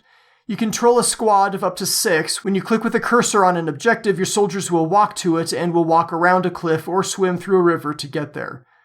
Later on, you will find a car and a helicopter, so you will be able to move much quicker. Gunshots cannot be stopped, and if you find hand grenades or rockets, you can even burn buildings to ashes. If your soldiers got killed, you will call the next volunteers, and the queue will grow bigger with every successful mission. A smart mixture of action and tactic, brutal but with a few laughs. In summary, a professional adaptation of a hard action game, with lots of wonders and fine tactics through bloodthirsty missions. And now the Jaguar. Referring to the packaging, the Jaguar version of the Pixel Slaughter is recommended for an audience of 6 and up. Do not fear, it is actually a 1-to-1 port, which only sounds a little bit better. There is the singing title song, but also lots of background sounds such as water running, bird songs, even a small and gentle breeze, and in the middle of this, the death cries of the mini soldiers. 3 more details differentiate the Jaguar from the Sega and Nintendo versions: battery saves instead of passwords, colorful intermission pictures, and a slightly more precise overhead map. In summary, a loyal-to-the-line conversion of a war game with some enhanced sound effects, battery save, and the reggae music intro. It's kind of funny that all of these magazines refer to battery saves. Just to clarify, there is no battery in these Atari cartridges. They use an electronically erasable programmable read-only memory chip, the 93C46 EEPROM, or something similar, according to Matthias Doman, who has way more knowledge about Jaguar hacking than I do. Oh, by the way, speaking of Matthias, his website, link in the show notes, has a diagram for how to wire up a digital mouse like the Atari ST-M1 to the Jaguar. Sadly, though, this is not supported by Cannon Fodder, the hack having been released a full decade after the game. Okay, moving on, our final German language review is from a fanzine called Jaguar. This one has 3 reviewers. The main reviewer, Thomas, gives the game 60% for graphics, 70% for sound and music, and a fun factor of 75%. Here's what he said. What's really positive is the fact that this game is not complicated to navigate through. The control can be mastered quite easily, and the difficulty curve is well balanced, so the fun is guaranteed. However, the game is quite bloody, so it is not appropriate for everyone. The colorful birds flying over the battlefield do not fit in with the screams of the dying and are somehow distracting. Sometimes the squad of the player does not move, although there are still a few centimeters until the edge. Maybe it is linked to the joypad, a mouse would have been adequate, or maybe it is just a rushed port. I'm not sure what that means exactly. Maybe you want to shift your squad over a little bit, but they don't seem to move even though there's room to. I'm not sure I noticed that. Anyway, back to the review. The music is really good, and the intermission pictures, which are exclusive to the Jaguar version, are really nice looking. So, to buy or not to buy? As the fun is real and the difficulty rises gradually, the game can be played by almost anyone. However, those who hate war games should forget this card. The second reviewer, Jorn, says, Slaughter meets tactic. Cannon Fodder is a true successful mixture, a 1-to-1 port of the computer strategy game created by Sensible Software. The sounds are on par with the Amiga, and the battery save is a nice touch. However, the graphics do not meet the expectations we have for a 64-bit console. However, the scenario is acceptable. The overview map is always a great help to avoid your soldiers to get butchered when walking through a prairie. The clenched action mixed with a pinch of tactic makes sure you remain motivated and guarantee fun for hours. And finally, Andre chimes in with, Cannon Fodder is a game that generates opposite feelings for me. On one hand, it is so cute with its small characters and funny intermission pictures. On the other hand, you fire at men, small ones but nonetheless, and what remains from them must be really fine ketchup. The introduction music made by Virgin is really good. However, during the mission there is no music, and a bit of musical distraction would not have done any harm here. It wouldn't have hurt the overall quality of the game. The graphics are not the best ever, but are nice looking. Cannon Fodder is not a game that requires impressive graphics to offer great fun. It is simply fun with lots of enjoyment. I must add that Cannon Fodder is not a simple slaughter game, just listen to the title song. Otherwise, I'm just saying go for it. Coverage in French publications was extensive. Arethius gave me 4 reviews of this game, starting with ST Magazine, May 1995. The review seems to combine Cannon Fodder with Syndicate, and also has a few paragraphs on Theme Park and Troy Aikman NFL football. Cannon Fodder scores are graphics 45%, sound 40%, animation 50%, controls 65%, interest 30%, and overall average 45%. Quite negative compared to the other reviews we've gone through so far. Let's check out the summary. So, I did not like Cannon Fodder, but I hoped that the Jaguar version would be so good that the game would become interesting, but it is only a port. The result is almost identical to the PC version, which is already almost identical to the ST version. The only modification here is the replacement of the mouse controls by the joypad control. Other than that, the sprites remain very tiny. The graphics of the background avoid mediocrity just by a bit thanks to their 256 colors. And the sound effects, let's talk about them then. They are not bad, but I do have to max out the sound level of my TV in order to begin to hear them. And despite what you might think, it's not a problem with my Jaguar nor the TV, as I tried out 3 different consoles on 3 different TVs. Be aware of this when you turn the game off and want to watch TV or switch to Alien vs. Predator. The aliens scream at full power can certainly provoke some heart attacks. In a few words, an inept game, not worthy of our beautiful console. For me, stay away from this. Bishop. Skylar clip number 6, s'il vous plaît. Ouch. Next we have another fanzine, Lynx and Jaguar Connection. Here's what it says. Cannon Fodder came out on the Jaguar at the same time as other adaptations of well-known PC and microcomputer games such as Syndicate and Theme Park. The game is quite average technically, but its success is due to its fun and humor. The graphics are simple, but finer than the 3DO version. It's a shame no improvement has been done. The graphics are the same as the PC original. It is also too bad that the intermission screens are not animated like the 3DO version, which has great FMVs. But that's just a detail, as the interest is the same on both versions.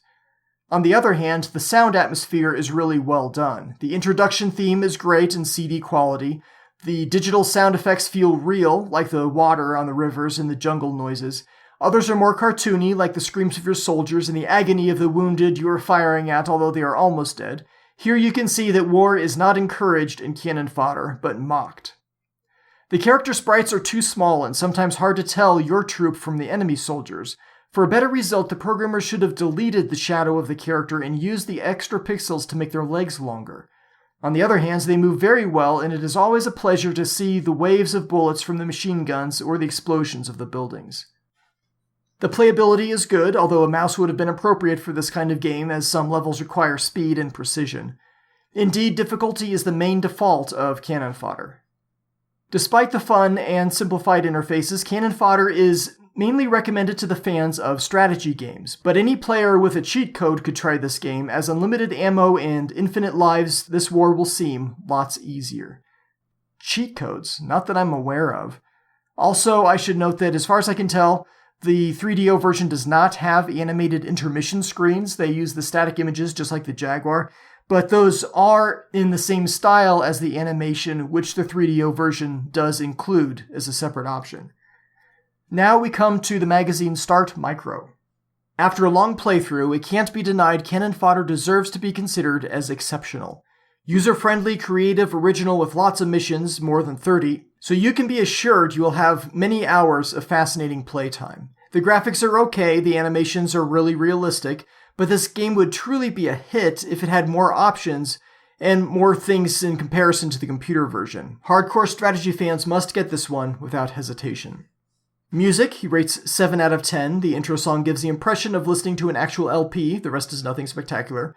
Animation, he gives 8 out of 10. In general, the sprites move smoothly, very fluid. Graphics, also 8 out of 10. The sprites are cute, comprehensive, but their size is small. Playability, 9 out of 10. The joypad responds perfectly, the developers did make good use out of it. Playtime, 9 out of 10. For strategy experts, this game will be easy. For the rest of us, it'll be quite challenging. The first levels are easy, then it becomes harder.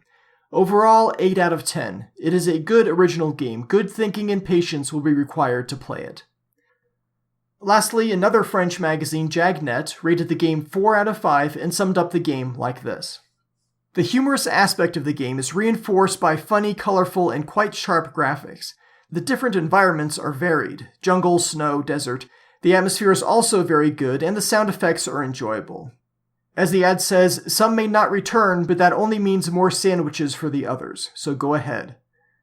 Wow, I have not seen that ad. That is harsh. Let's head off to the internet and take a look at Atari Explorer Online for February 6, 1995.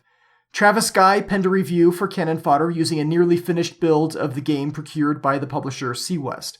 Here are the scores he awarded, each on a scale of 1 to 5. Graphics 2.5, very small sprites but lots of detail involved.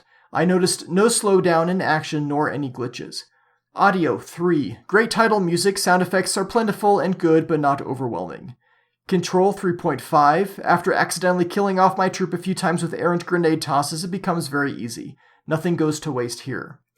Gameplay 4, it's like Lemmings only with bazookas, grenades, and machine guns. Overall 3.5, a good, solid, lengthy computer game will keep you coming back for one more go. Modern reviews, Atari Age lists 3, with a low of 70% and a high of 88%, averaging out to 79%. Atari Age gives this game a rarity of 3 out of 10, and checking out the Atari vendors online, I see a used copy on the GOAT store, complete with a poor quality box and matching poor instructions, for $35, and the BNC Computer Vision's price listing shows new copies for just under $40. Checking out recent sales on eBay, I see a cart and box combo selling for $25 plus shipping, not bad. A loose cart also selling for $25. Complete in-box copies for $28, $34, $35, and $50. And new with factory shrink wrap selling for $30 plus shipping. More on that later. Current listings, I see a few box-only listings if you just wanted the box for between $5.70 and $15. Copies of the Jaguar magazine ad for $7 to $10, sealed copies for between $40 and $82, and again, in-factory shrink wrap for $30 plus shipping. Usually when I do these, I round up to the nearest dollar, so that's why I say $30 instead of $29.95. It's close enough. So those $30 copies, new in factory shrink wrap, those are sold by BNC Computer Visions, the My Atari user on eBay.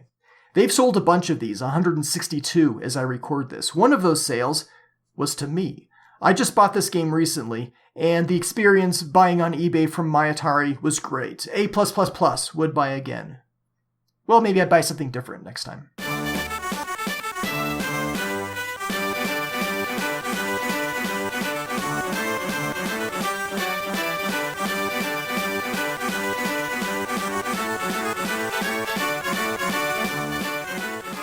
Cannon Fodder was widely ported. Moby Games has a list of 15 different platforms on which Cannon Fodder appeared, and I've got some notes on how these versions differ and how they're the same.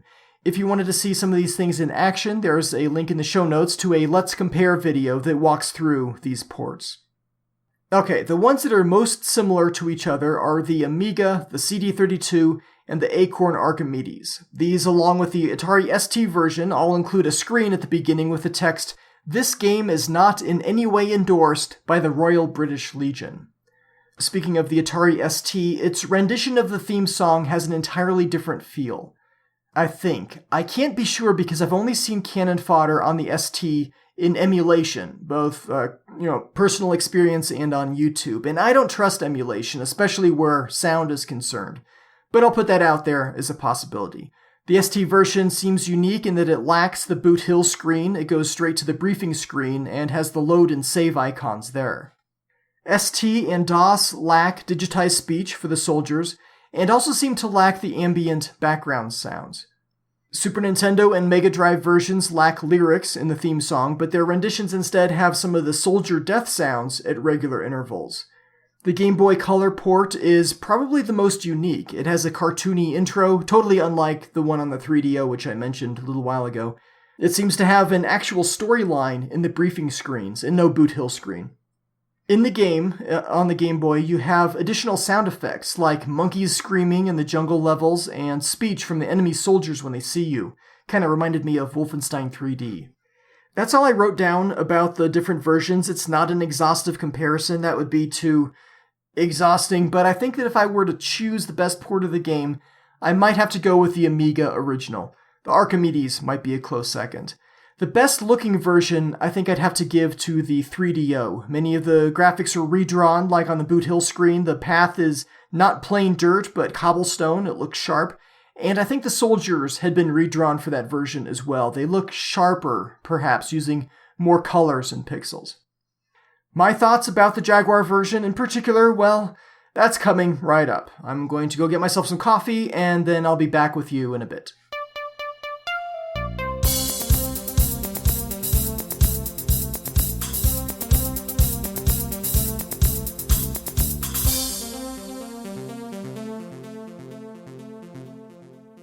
In the Pinball Fantasies episode, I talked about how my friend Sert bought his own Jaguar, and he told me one day that I needed to go out and get Cannon Fodder. He had bought it for his Jag and sang its praises.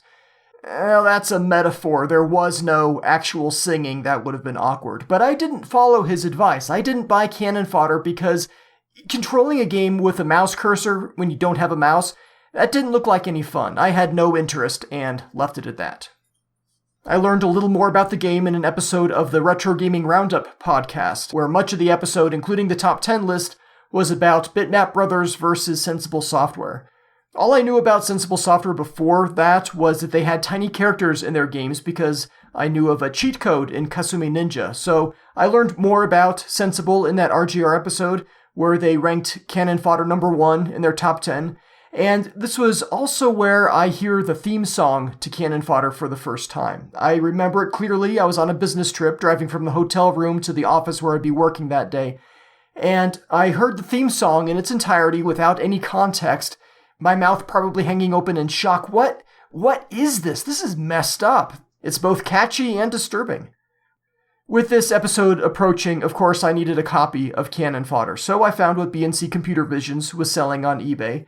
They said 1 copy left, so I snagged it. Ooh, I got their last copy, lucky me. The next day they had another batch up there, more than 10 available, so they must have a whole lot of brand new Cannon Fodder boxes.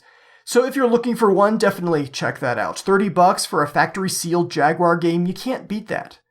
Well, maybe you can, but not by much, and probably not on a game as well reviewed as Cannon Fodder. This game, by the way, was paid for with sales from the Atari Jaguar Game by Game podcast store. If you'd like to help out this podcast and get some unique Jaguar-related gear while you're at it, check out the store. The link is in the show notes. And thank you to all who bought t-shirts and stickers. I don't get much of a cut on these sales, but what I do get is funneled back into the show, paying for Cannon Fodder in this case. I've got some new designs in the works I need to finish up and put out there. So the game came in, I carefully sliced open the shrink wrap as little as possible, removed the contents of the box, and fired up the game. The first level was super easy, same goes for the second and the third. There's definitely more going on, but still, walk up to an enemy, start shooting, your shots travel farther than theirs do, and they just stupidly walk into your line of fire. But they've got numbers on their side, so I guess there's that. I cruised through to the first ice level and then got stuck. I blew up a couple of the buildings by shooting the apparently explosive boxes nearby, but there were more buildings without these boxes adjacent, and new enemies kept appearing to replace the ones I'd gunned down. What's going on here? I wanted to see what the mission objective was again. Was there more for me to do than to just kill all the enemies? But there's no way to do that. Would have been nice. But I eventually lost all my guys, tried again, lost all my guys. Getting frustrated here. So I checked out the Jaguar Gamer's Guide and found that these exploding boxes are actually crates of grenades. So I grabbed the grenades, and now I'm actually able to progress further. Well, once I'm able to figure out how to actually use the grenades, which is totally non-obvious to a Cannon Fodder newbie like me, especially on a console, and especially on a console with a 17-button controller. Which one of these buttons throws the grenades? Oh yeah, none of them do. You have to push 2 buttons at the same time.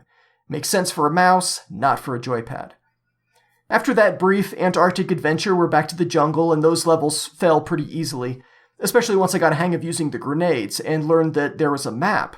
The map's not obvious either, pushing Option and then clicking on a squished globe in the corner. A couple other ports of Cannon Fodder have an icon containing the word map instead. That would have been easier. But no, looking for cheats on Atari Age is how I learned of the map's existence. You guys are probably yelling into your podcast player right now, "You idiot, RTFM!" Yeah, it's in the manual, kind of. The manual, it's probably the funniest manual of all the Jaguar games. The humor is great, but the manual's got some issues. For example, the diagram that shows the game screen, while it's certainly amusing to point out grass and a bird, I got a chuckle out of that, but where it says the map icon, it points to nothing. The icon isn't visible in the tiny monochrome screenshot, where it's hard to make out much of anything, really. As long as I'm going on about the manual's foibles, under the section Using Vehicles on page 4, it says, "For details of the vehicles and their special function, see Know Your Vehicles on page ... The manual doesn't know what page it's on. Turns out it's pages 8 and 9. Okay, I'm getting back to the game now, to the level called the Valley of Ice. This is a wide, skinny map, and it's cool that the maps can be different sizes and shapes. I like that. But this is the level that introduces you to the bazooka sniper. And oh man, was I bazooka sniped. Relentlessly. I eventually figured that, well, number one, you need to memorize where these snipers will be positioned because it's the same every time you play. And number two, you've got to rush the buggers. You've got to send your trooper or troopers right up into his face, blasting all the way. He'll shoot where you were, not where you're going, so you can take him out that way. There was a sense of satisfaction finally getting past this level.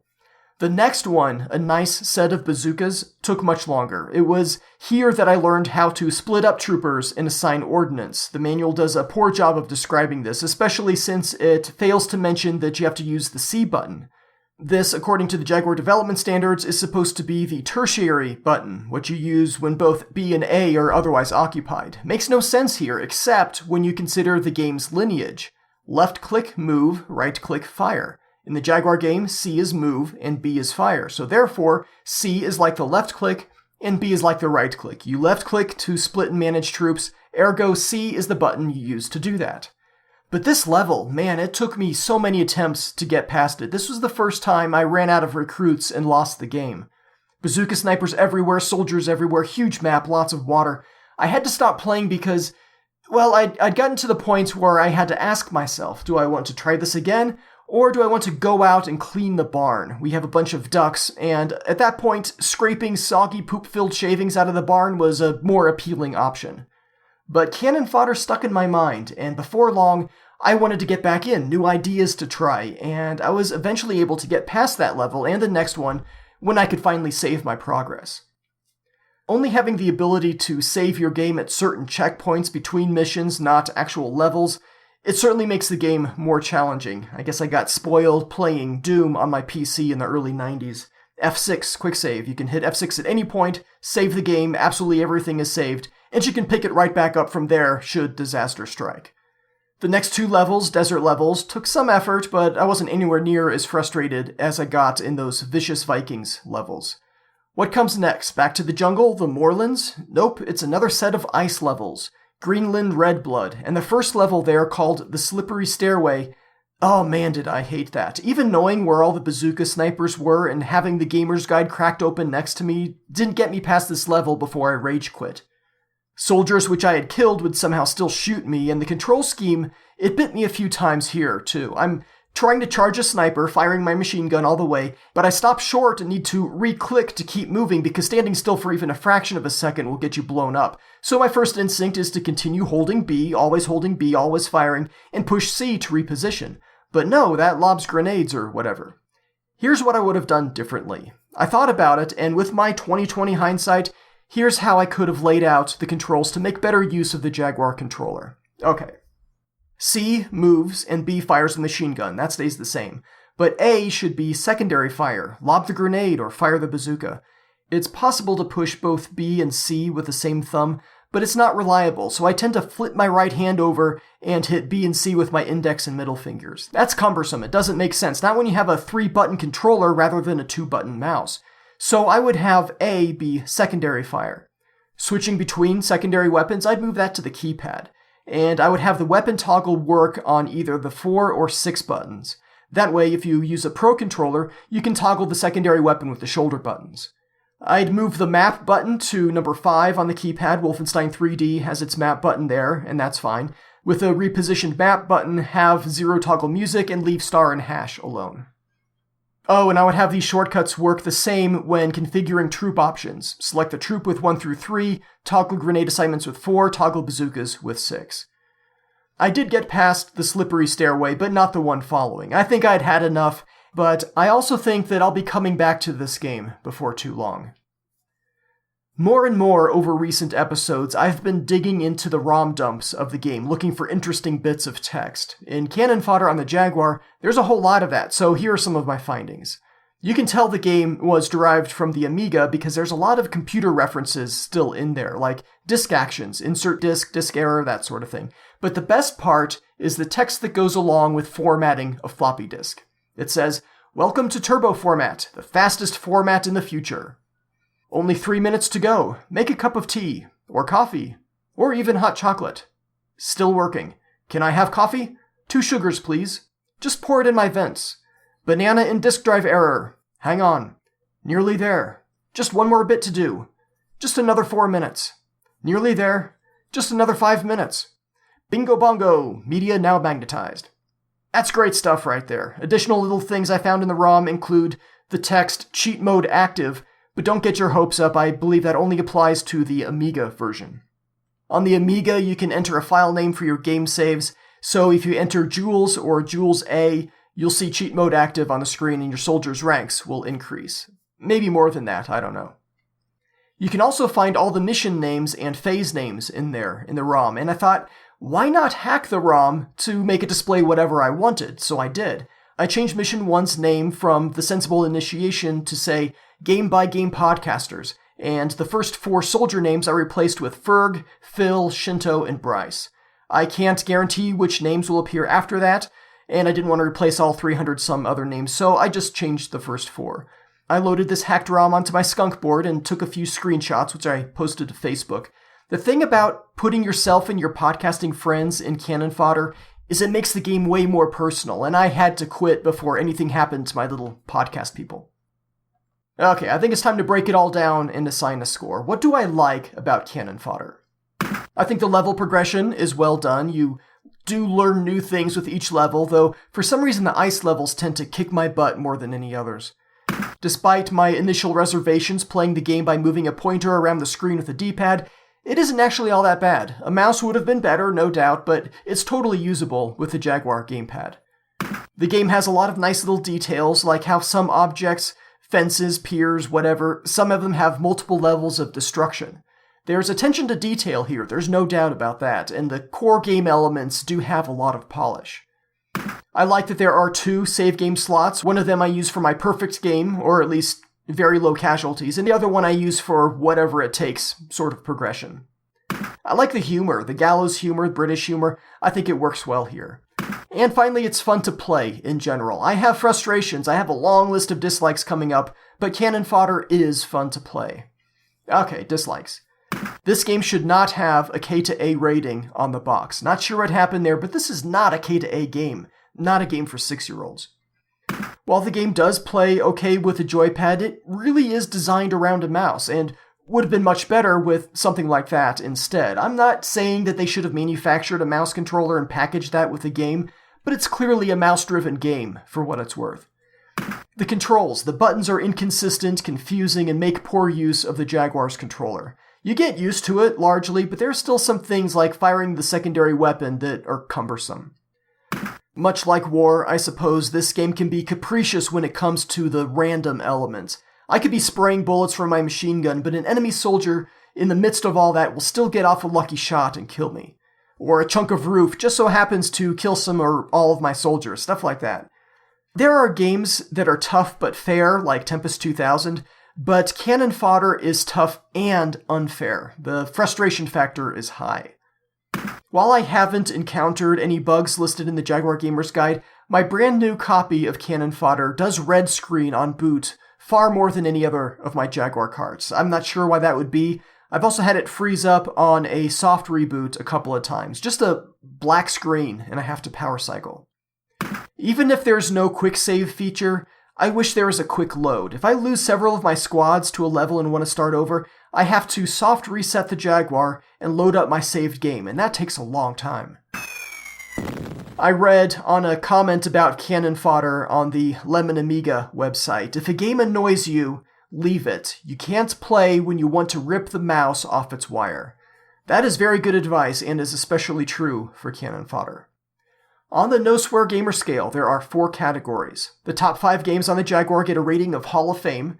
The rest of the ones that you like get a solid rating. The ones that don't really interest you or you don't like get a meh rating. And the worst 5 games on the Jaguar get a trash rating. It's a good scale. And for Cannon Fodder, I'm going to assign a rating of solid. A lot of the magazine reviews say something like, despite its problems, it is a fun game to play. And, that's totally true. Despite my many complaints and frustrations, I keep coming back. Just one more go. That's a solid game right there. But, that's just my opinion. What do you think? I posted an image of the Jaguar ad on Facebook and asked for your opinions.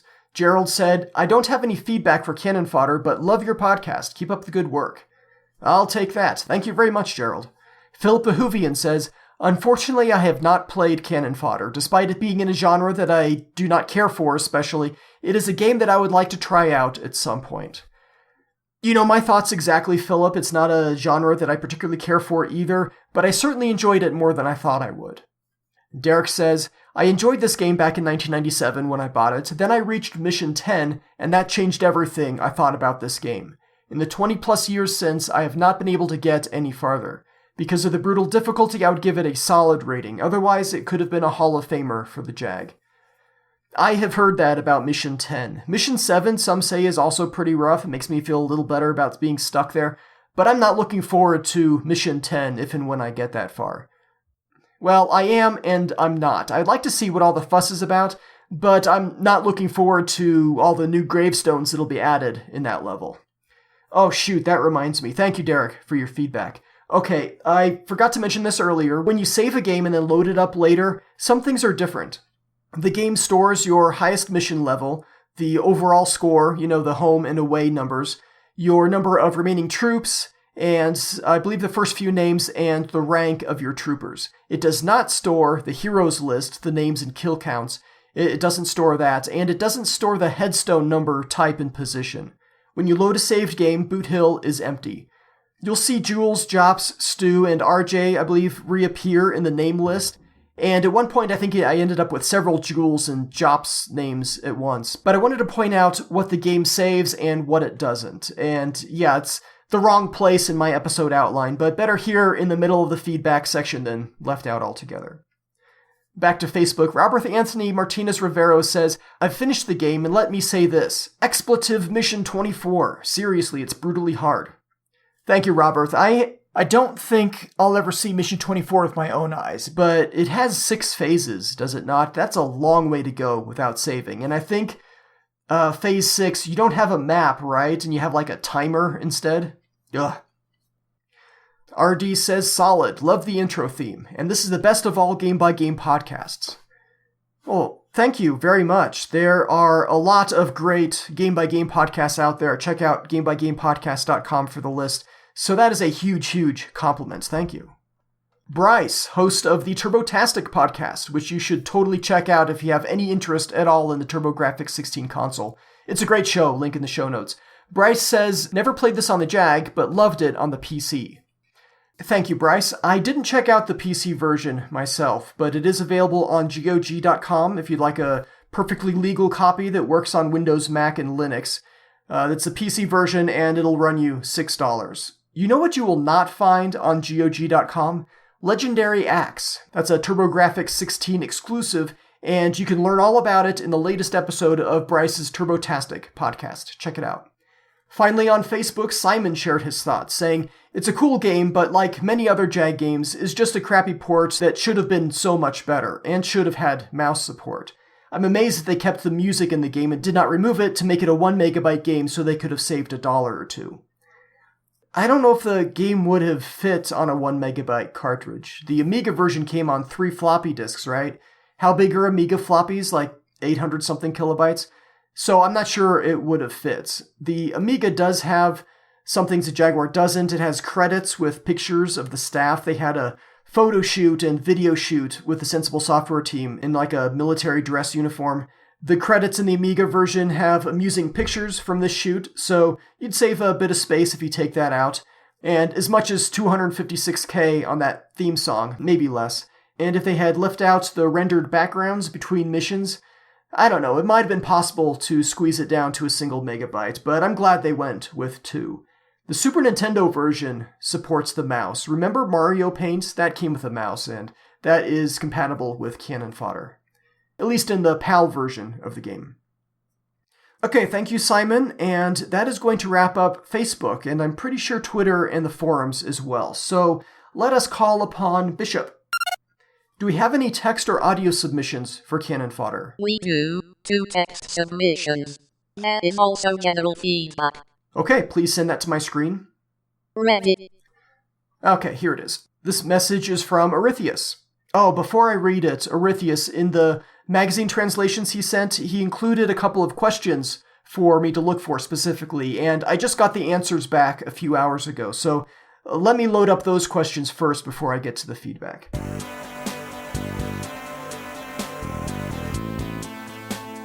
Okay, here we go. The first question.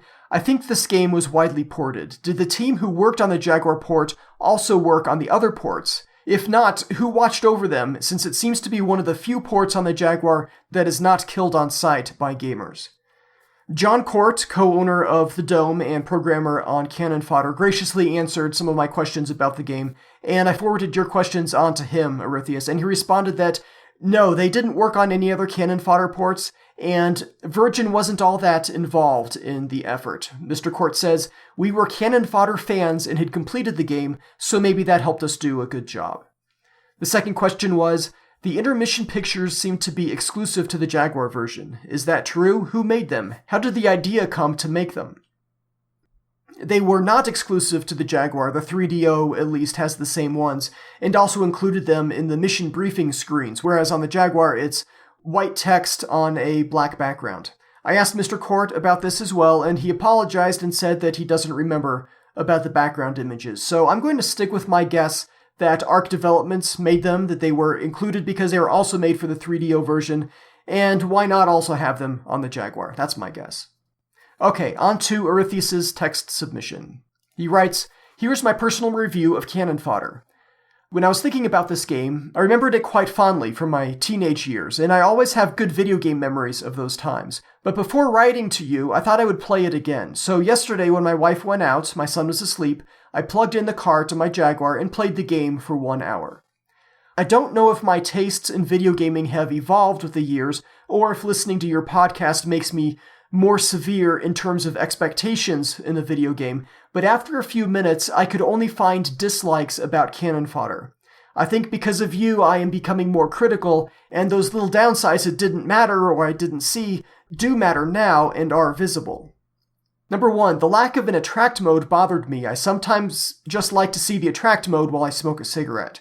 Number 2, the simple menu screen. Load on the left, save on the right, and the arrow in the middle. It didn't bother me at the time, but now it does. I always found that since the NES, a video game must have a proper menu screen. Number 3, I do not think that the joypad is correctly used. With the phone pad, it should have been easy to optimize the whole splitting process. The 1, 2, 3 keys to select one of the 3 teams, and the 4, 5, 6, 7, 8, and 9 keys to select the teammates. Or not, but I find the splitting process tedious, and once I did it, I was not able to undo it.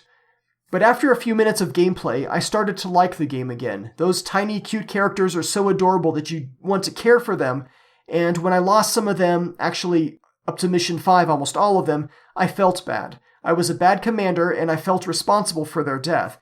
And of course, I swore revenge, which I did not get, but one day, I'll make them pay. The backgrounds are nice, the tiny characters are good looking, the environmental noises fit the scene perfectly. I also like the little nice imaginary things like the exploding snowmen in the snow missions.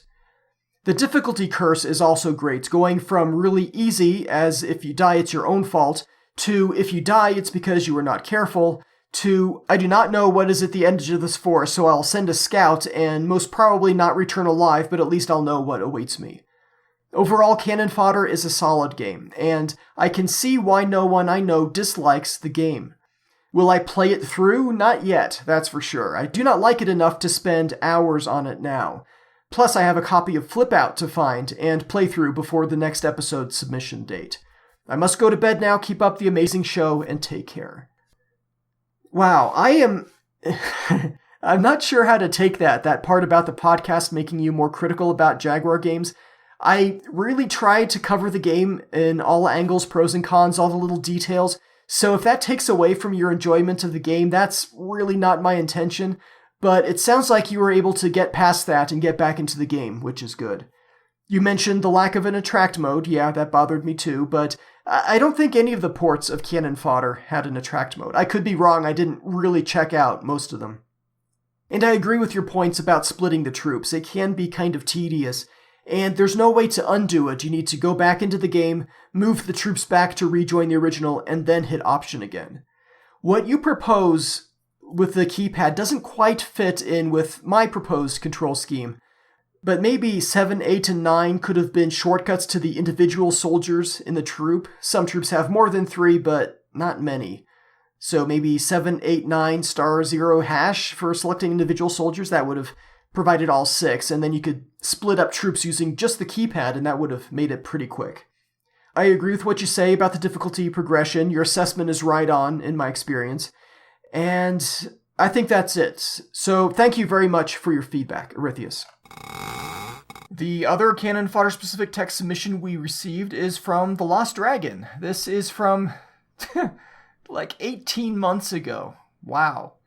Thank you for finding this, Bishop. Good eye. Or rather, good pattern matching algorithm. Anyway, Mr. Dragon says, I played this briefly on an Amiga 500, brother-in-law's computer. Loved it, so I bought the Jaguar version. Love soon turned to hate, though, as the difficulty level ramps up far, far too quickly and the game simply turns on you. You're wading through water, so movement slowed to a crawl whilst you're getting shot at and hit by off-screen troops with RPGs, and thus no way of avoiding or reacting, as you cannot kill what you cannot see. Put me off the series for life, and thus found it criminally overrated myself. Thank you, Lost Dragon. I totally understand where you're coming from on that. I'm curious, though, how far you got, which level you made it to before giving up. From your description, I'd guess it was the level A Nice Set of Bazookas, and that one, as I said before, it did totally own me for a while. It takes patience, it takes a lot of patience, and it takes some luck. Luck is definitely a factor in this game, as is memorization and trial and error. That's kind of why I wish you could quick load. With enough time, I'm sure I could get past where I'm stuck on Mission 7, but for now, I just totally need a break from this game. But thanks again for your feedback, and I hope you don't mind that it took so long for me to get to it. Our general feedback is from TrekMD, catching up on past episodes, which is always welcome. Here's what he wrote. Hello Shinto, I hope this finds you well. I am almost entirely caught up with the episodes. I've enjoyed each one so far. You continue to do an excellent job every time, so thank you. Well, thank you. Without further ado, here's my feedback on 10 more games. 1. Iron Soldier. I have been a big fan of mecha TV shows for years. The first one I watched was... Oh man, I'm going to butcher all of these. The first one I watched was Mazinger Z, followed by many of the Go Nagai robot shows. Grand Mazinger, Gai King Space Robot, Grendizer, Getter Robot, and Mazinkaiser. Later on, I enjoyed watching Robotech in the Gundam series. Being such a fan of giant robots, you can imagine how I felt when I saw Iron Soldier for the Jaguar. A game about giant robots and one where I get to control one such giant. One word, awesome. So, did the game live up to my expectations? Yep, it sure did. Though the game thematically is nothing like those shows, it is still quite enjoyable to be able to stomp tanks and shoot helicopters and enemies to complete the missions. Visually, the game looks pretty good, and all the action is very smooth. The explosions also look fantastic. I like the in-game music and the sound effects are well done. One thing that I also like is that the movement of the robot does give you the sensation you're moving something big around, as the robot's movements are slow and deliberate. The control is also well done, and the keypad is used well. This is a solid title for the Jaguar. 2. Wolfenstein 3D. My first experience with Wolfenstein 3D was on one of my PCs playing the shareware version of the game. Though I did enjoy the game, I never did finish it, and it wasn't until the game was released on the Jaguar that I got to the end. Because my experience with the PC version was limited, I really didn't pay much attention to any difference between that version and the Jaguar. All I knew was that I thoroughly enjoyed playing the game. Wolfenstein 3D looks great with bright colors and smooth animation. The sound effects and music are great as well. As far as I'm concerned, Wolfenstein 3D is ausgezeichnet, a must-have for any Jaguar owner. 3. Doom. The follow-up to Wolfenstein 3D, Doom takes the formula and expands on it by changing the theme from shooting Nazis to shooting creatures of the Inferno on a base in Mars. How demons from Earth managed to make it to Mars is a question I'd rather not ponder, though the question that does matter is whether this version of Doom is worth the play. My answer, absolutely. The only other version of Doom I've ever played is the 32X, and I will say that I much prefer the Jaguar version. One of the reasons is that the game uses the entire screen instead of some silly window that makes the playing field smaller than it should be. Despite using the entire screen, the game is pretty smooth to play and has very good visuals. The one thing that is missing from this version, though, is the music. Whether that is good or bad is a matter of opinion. One could say that the music adds to the mood, but having silence in the background can make things more intense. I just play the music through my MP3 player if I want to hear it during gameplay. This is another solid title for Atari's Big Cat. By the way, I think it is safe to say your macaroni was doomed. I was laughing so hard when I listened to that story. Yeah, my kids are bringing that up now that I've told that story. Number 4, Dragon, the Bruce Lee story. This is another one of those games that gets hammered by just about everyone out there, and I think it's because the people have a very different expectation for this game than what it turned out to be. At least this is not a criticism that is unique to the Jaguar's game, since it seems every version of the game gets just about the same kind of love. Did you hear the air quotes around that? Yeah, air quotes. The reality is that this game is a middle-of-the-road fighting game, and that does not satisfy everyone. On the good side, this game has nice, colorful graphics with well-animated characters that are large and detailed. The backgrounds look well, and there's that parallax scrolling for all to enjoy, or not. You have the choice of story or battle modes also, which is not a bad thing. The music and sound effects are just okay. Nothing spectacular, and perhaps not to the level that the console could achieve. The not-so-good part is that the game is tough. Those 2 women are impossible to survive, I agree. And the control is rather convoluted. This game would have benefited from the 6-button controller, but it was released before that became available. Unfortunate. So, neither good nor bad, this game just reaches an unhappy medium. Or should I say, meh. Number 5, Zool 2. When I first laid eyes on pictures of Zool 2, I was mesmerized. I quickly realized that this was to be the Jaguar's equivalent to Sonic, and I liked that idea. I did wonder about the 2 on the title, since I didn't remember seeing a Zool for the console. It wasn't until later that I learned that the original Zool had been released for other systems, and that the Jaguar was getting the sequel. Once I got my hands on the game and started playing it, I was quite happy to see that it did not disappoint one bit. Not only is the game fast-paced, but it also has good gameplay and even better music. The graphics were as good as they looked on the pictures, and the animation was smooth and fluid, most of the time. The controls respond well, which is very important for a game such as this. I do have to also mention that each of the 6 worlds is rather unique and weird at the same time. That is part of the charm of the game. Overall, another solid title for the system. 6. Val d'Isere Skiing and Snowboarding. Here's a game that had me wondering whether or not I'd like it, since I'm not much for sports games. Much to my surprise, I did enjoy Val d'Isere. The sheer speed at which the game moves makes it pretty much mindless fun. I find the graphics to be great and the animation to be buttery smooth, which makes the rendition of speed very effective. The music is nicely done and the sound effects work quite well. I will admit that the control is a bit tricky because of the very speed at which things move, but you can definitely figure it out. As far as I'm concerned, this is a solid title for the system. 7. Rebooteroids. First we had Tempest 2000, then Breakout 2000, and now we have Rebooteroids.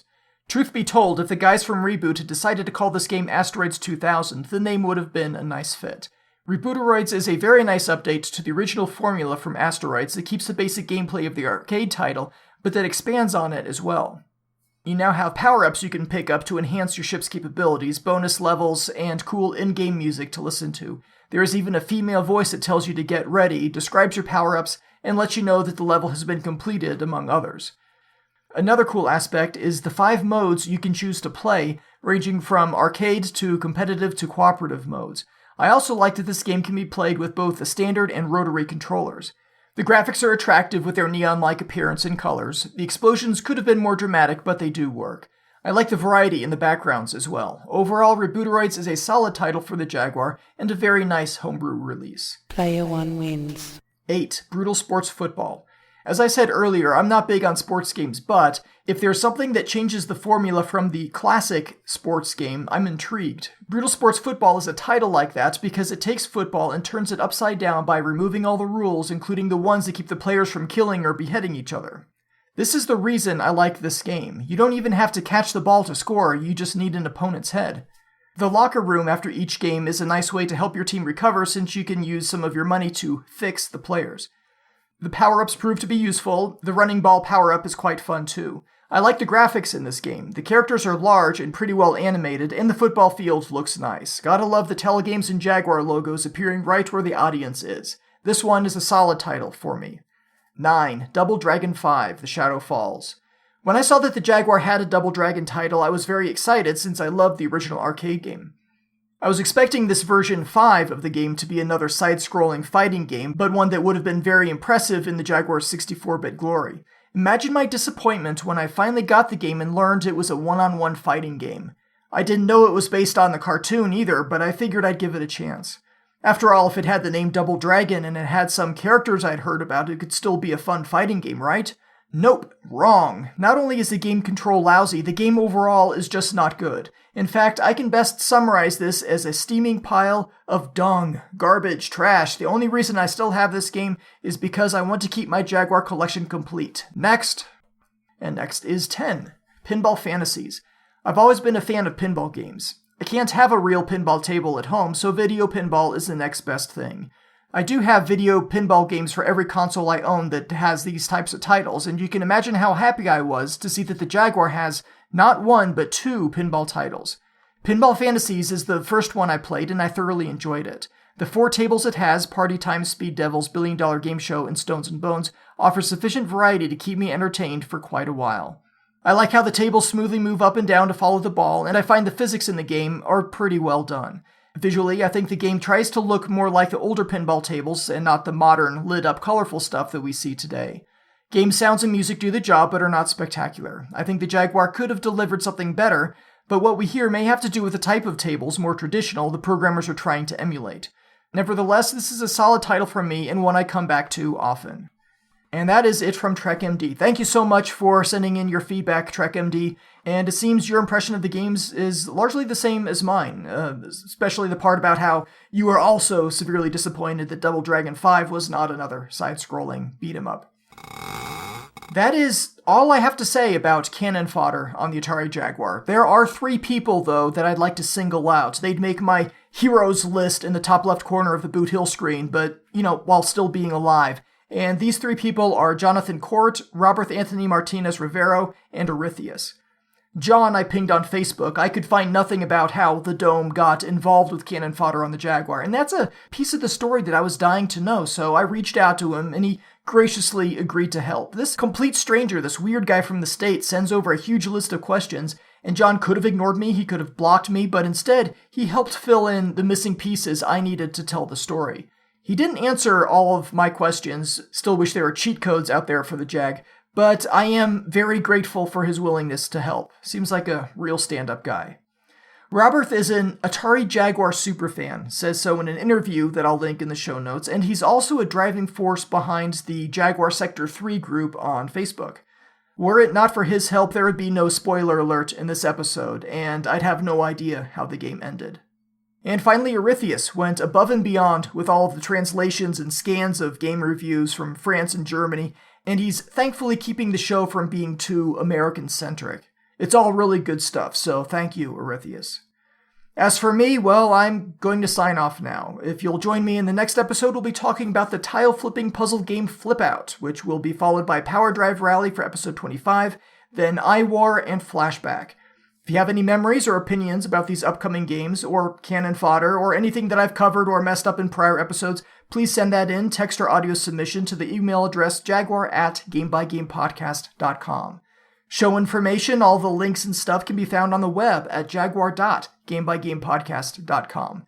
I may be late with the next episode. I know this one's coming out in early May, But the rest of May is a super busy month for me, so until next time, whenever that might be, please remember that there is a lot of good to be found out there in this world of ours, even with widely ridiculed video game consoles. So do try to keep an open mind and a joyful heart. Thank you for listening.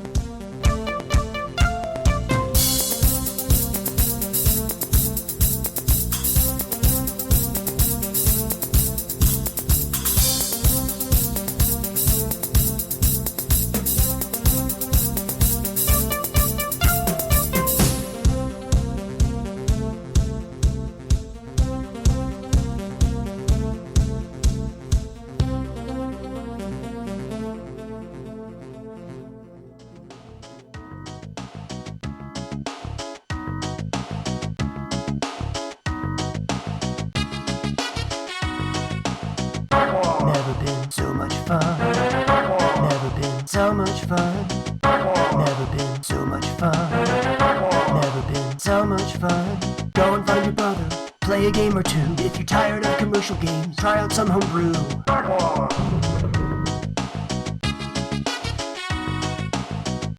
Never been so much fun. Never been so much fun. Never been so much fun. Never been so much fun. Go and find your brother. Play a game or two. If you're tired of commercial games, try out some homebrew.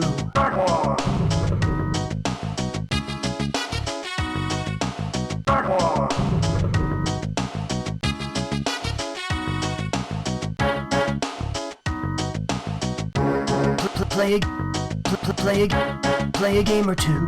Play a game or two. Play a game or two. Play a game or two. Play a game or two. Play a game or two. So much fun.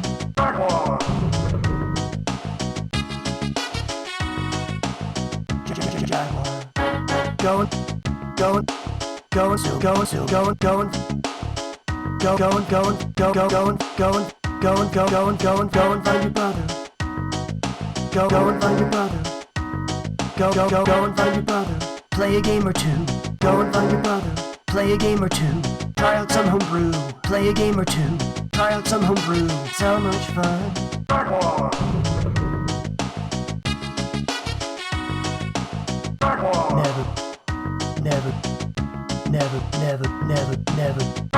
Never been so much fun. Never been so much fun. Never been so much fun. Never been so much fun. Go and find your brother.